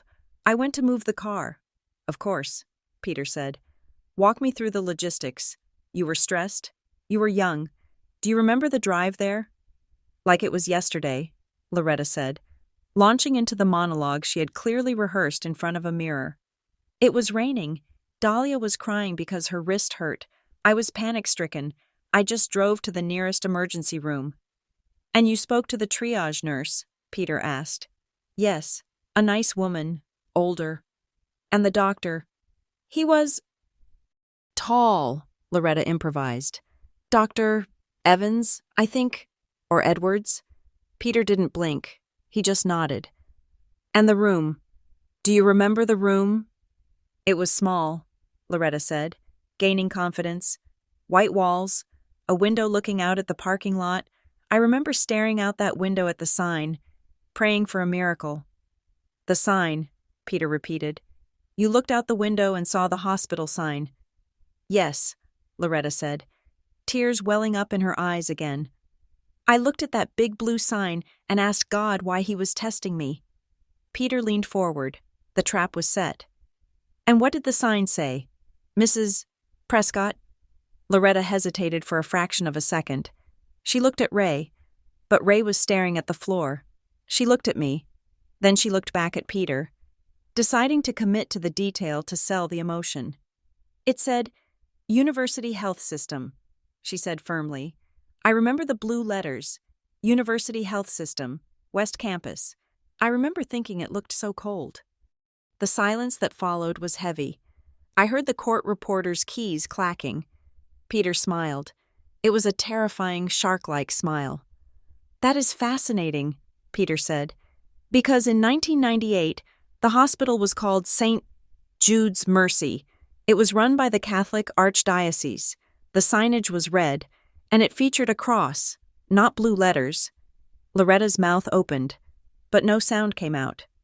"The hospital was not acquired by the University Health System until 2004, Peter continued, his voice hardening. 6 years after you claim to have stared at that sign, you are remembering a sign you saw on Google Maps yesterday. Aren't you, Loretta?"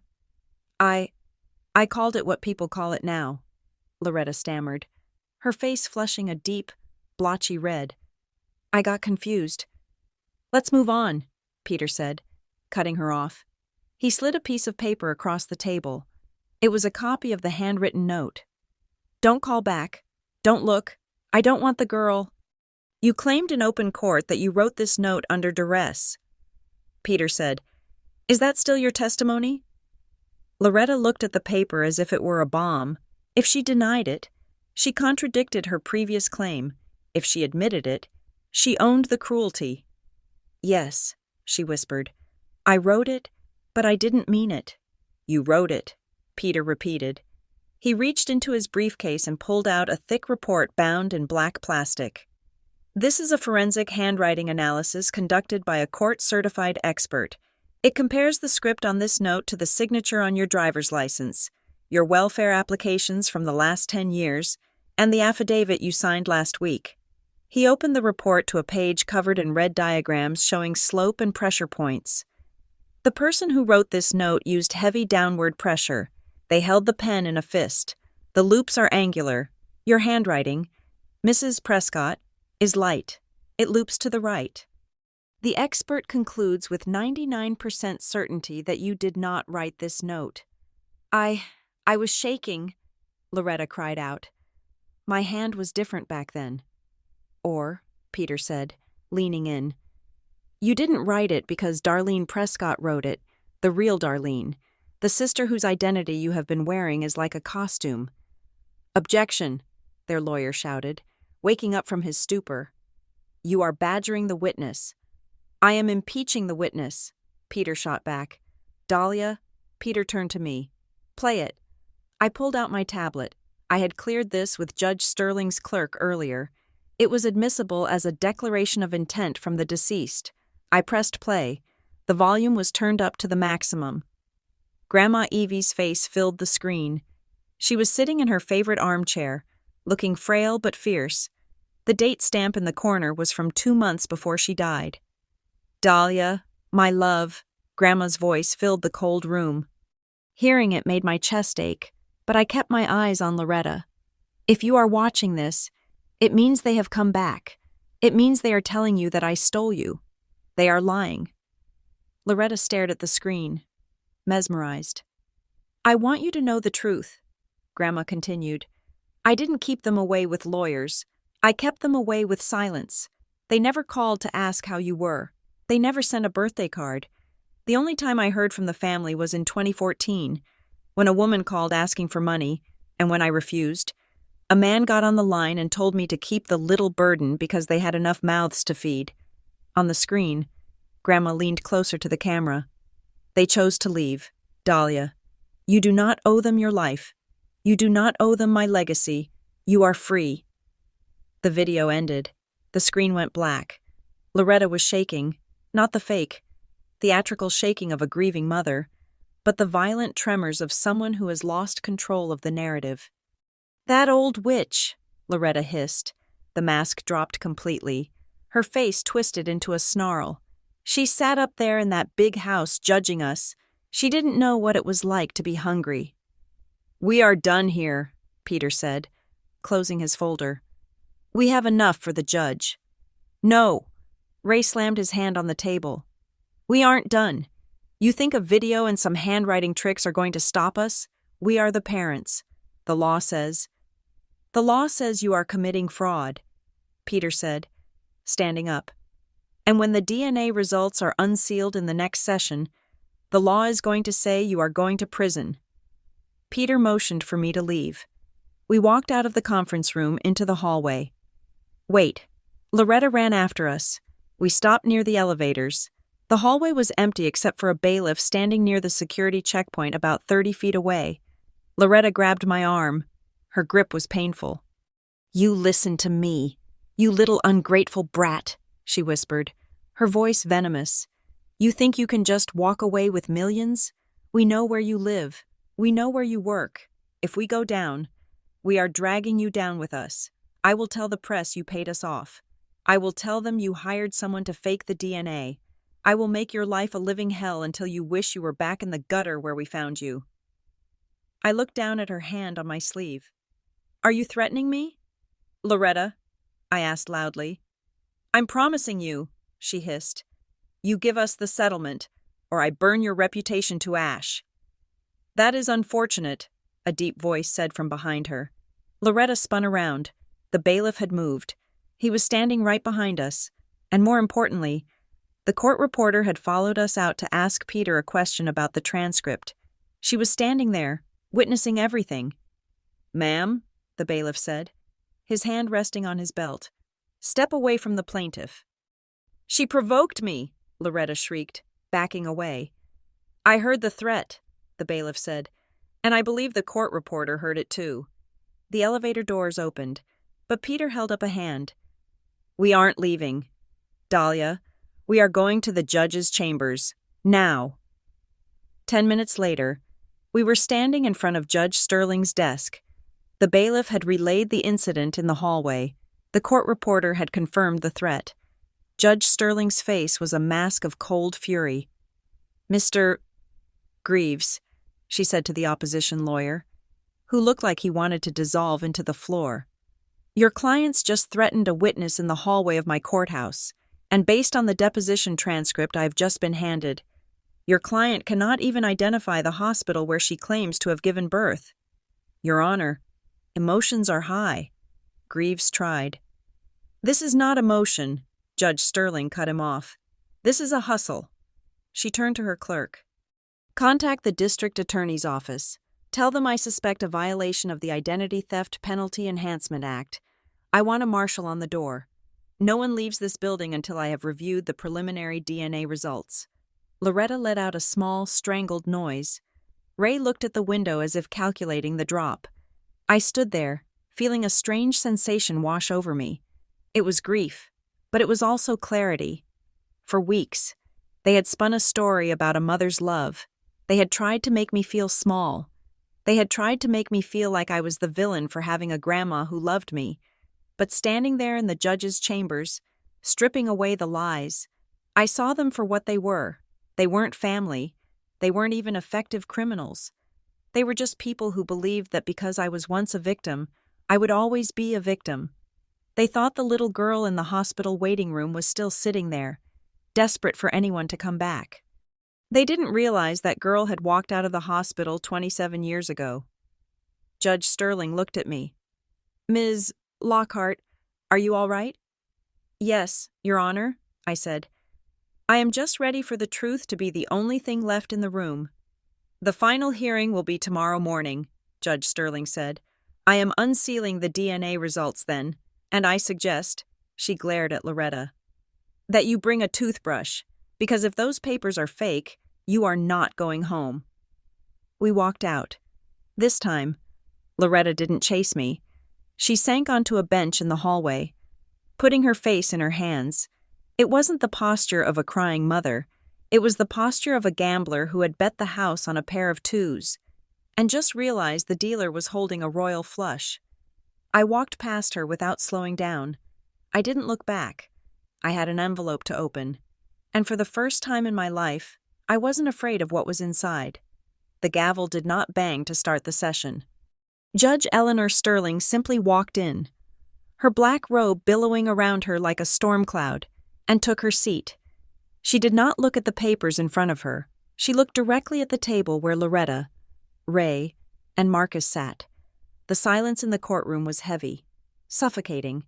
It was the kind of silence that precedes a natural disaster. "I have reviewed the evidence," Judge Sterling began, her voice echoing off the mahogany walls. "I have reviewed the deposition transcripts, I have reviewed the handwriting analysis, and most importantly, I have reviewed the results of the court-ordered DNA testing." She picked up a sealed envelope and held it aloft. "Mr.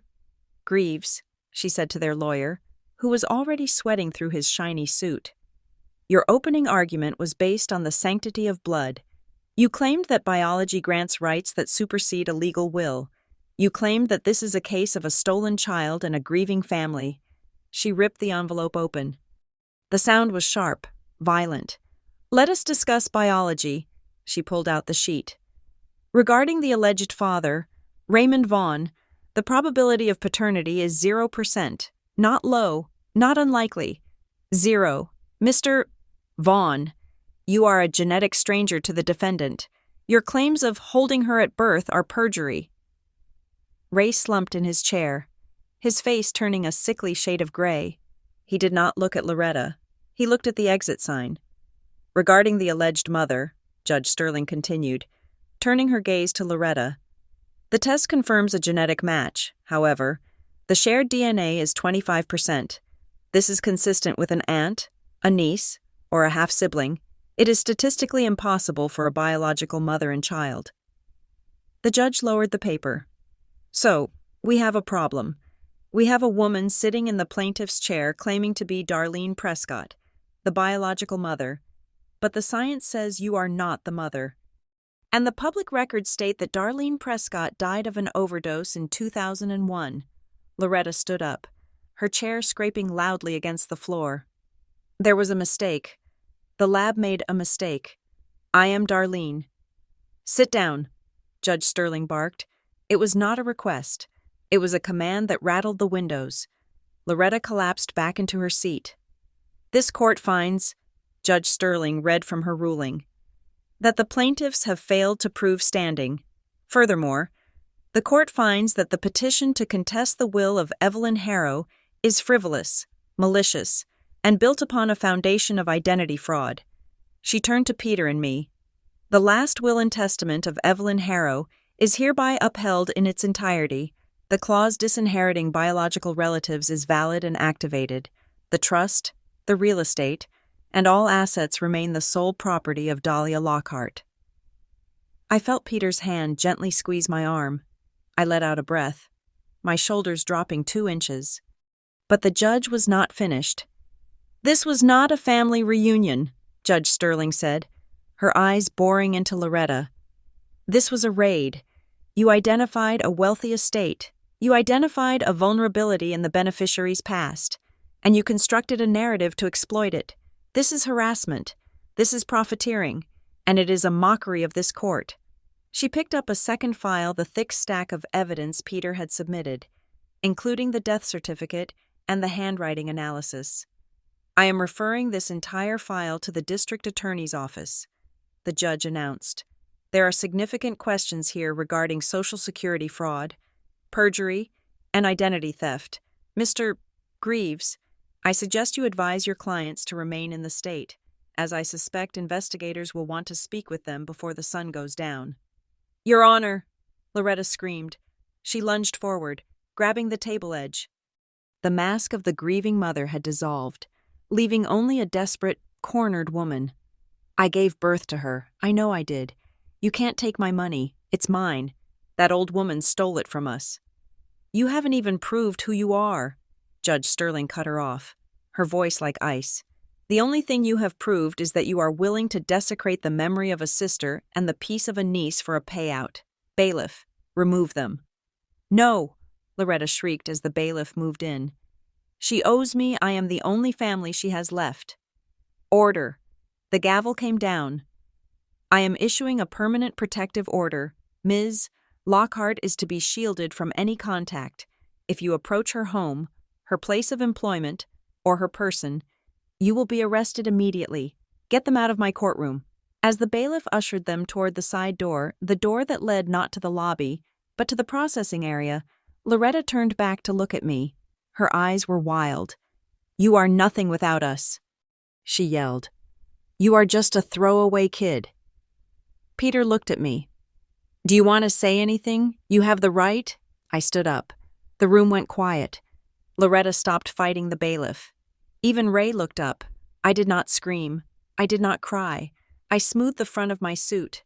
I looked at the woman who had worn my dead mother's name like a costume.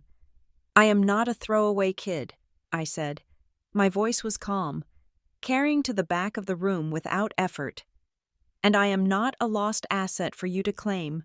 I am a human being, and for the first time in my life, I know exactly who I am. I am Evelyn Harrow's daughter, and you. You are just a stranger who owes me legal fees." Loretta opened her mouth to scream again, but the fight went out of her.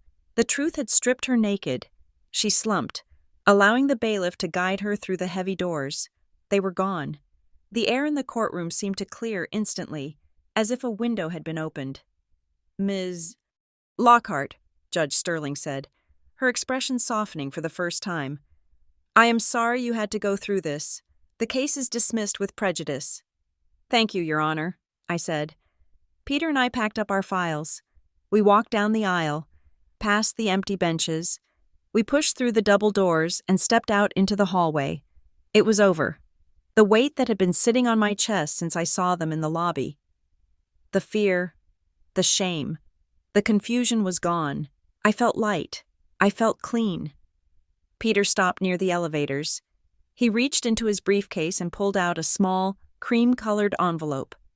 Evelyn gave this to me when she signed the will, Peter said. She told me to give it to you only after the gavel fell. I took the envelope. My name was written on the front in Grandma's steady hand. I walked over to a window overlooking the city. The rain had stopped, and the sun was breaking through the clouds, reflecting off the wet pavement below. I opened the envelope. Inside was a single card. My brave Dahlia, if you are reading this, the storm has passed. You faced them. You saw them for what they were, and you are still standing. I know you might feel angry. I know part of you wanted to punish them more. But listen to me. The best revenge is not a jail sentence for them. It is a good life for you. You do not need to carry the hate. Leave it in the courtroom.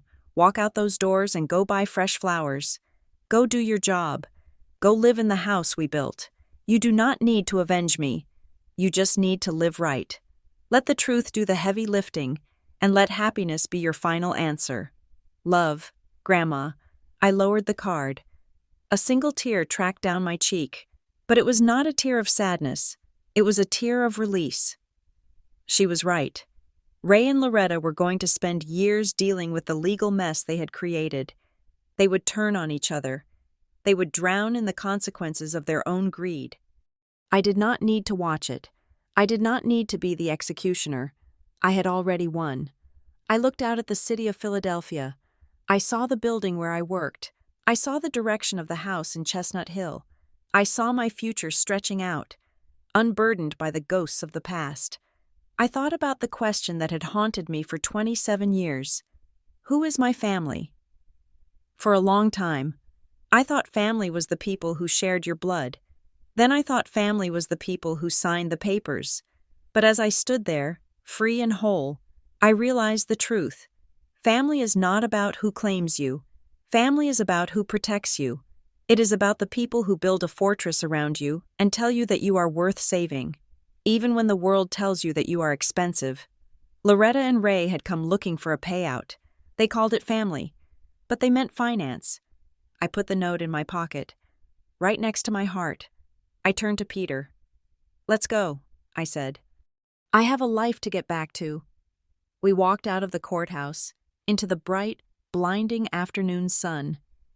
I did not look back at the shadow of the building. I just kept walking, my heels clicking a steady rhythm on the pavement, the sound of a woman who belongs to no one but herself. If someone only remembers your name when they smell money, do not call them family. Call them what they are, a lesson you have finally finished learning. Thank you so much for listening to this story. I hope Dahlia's journey gave you the same satisfaction it gave me to write. I would love to know where you are tuning in from today. Are you listening from a busy city like Philadelphia, or somewhere quiet and peaceful? Let me know in the comments below. I read every single one of them. And if you enjoyed seeing justice served cold, please make sure to subscribe to Veronica Revenge Stories.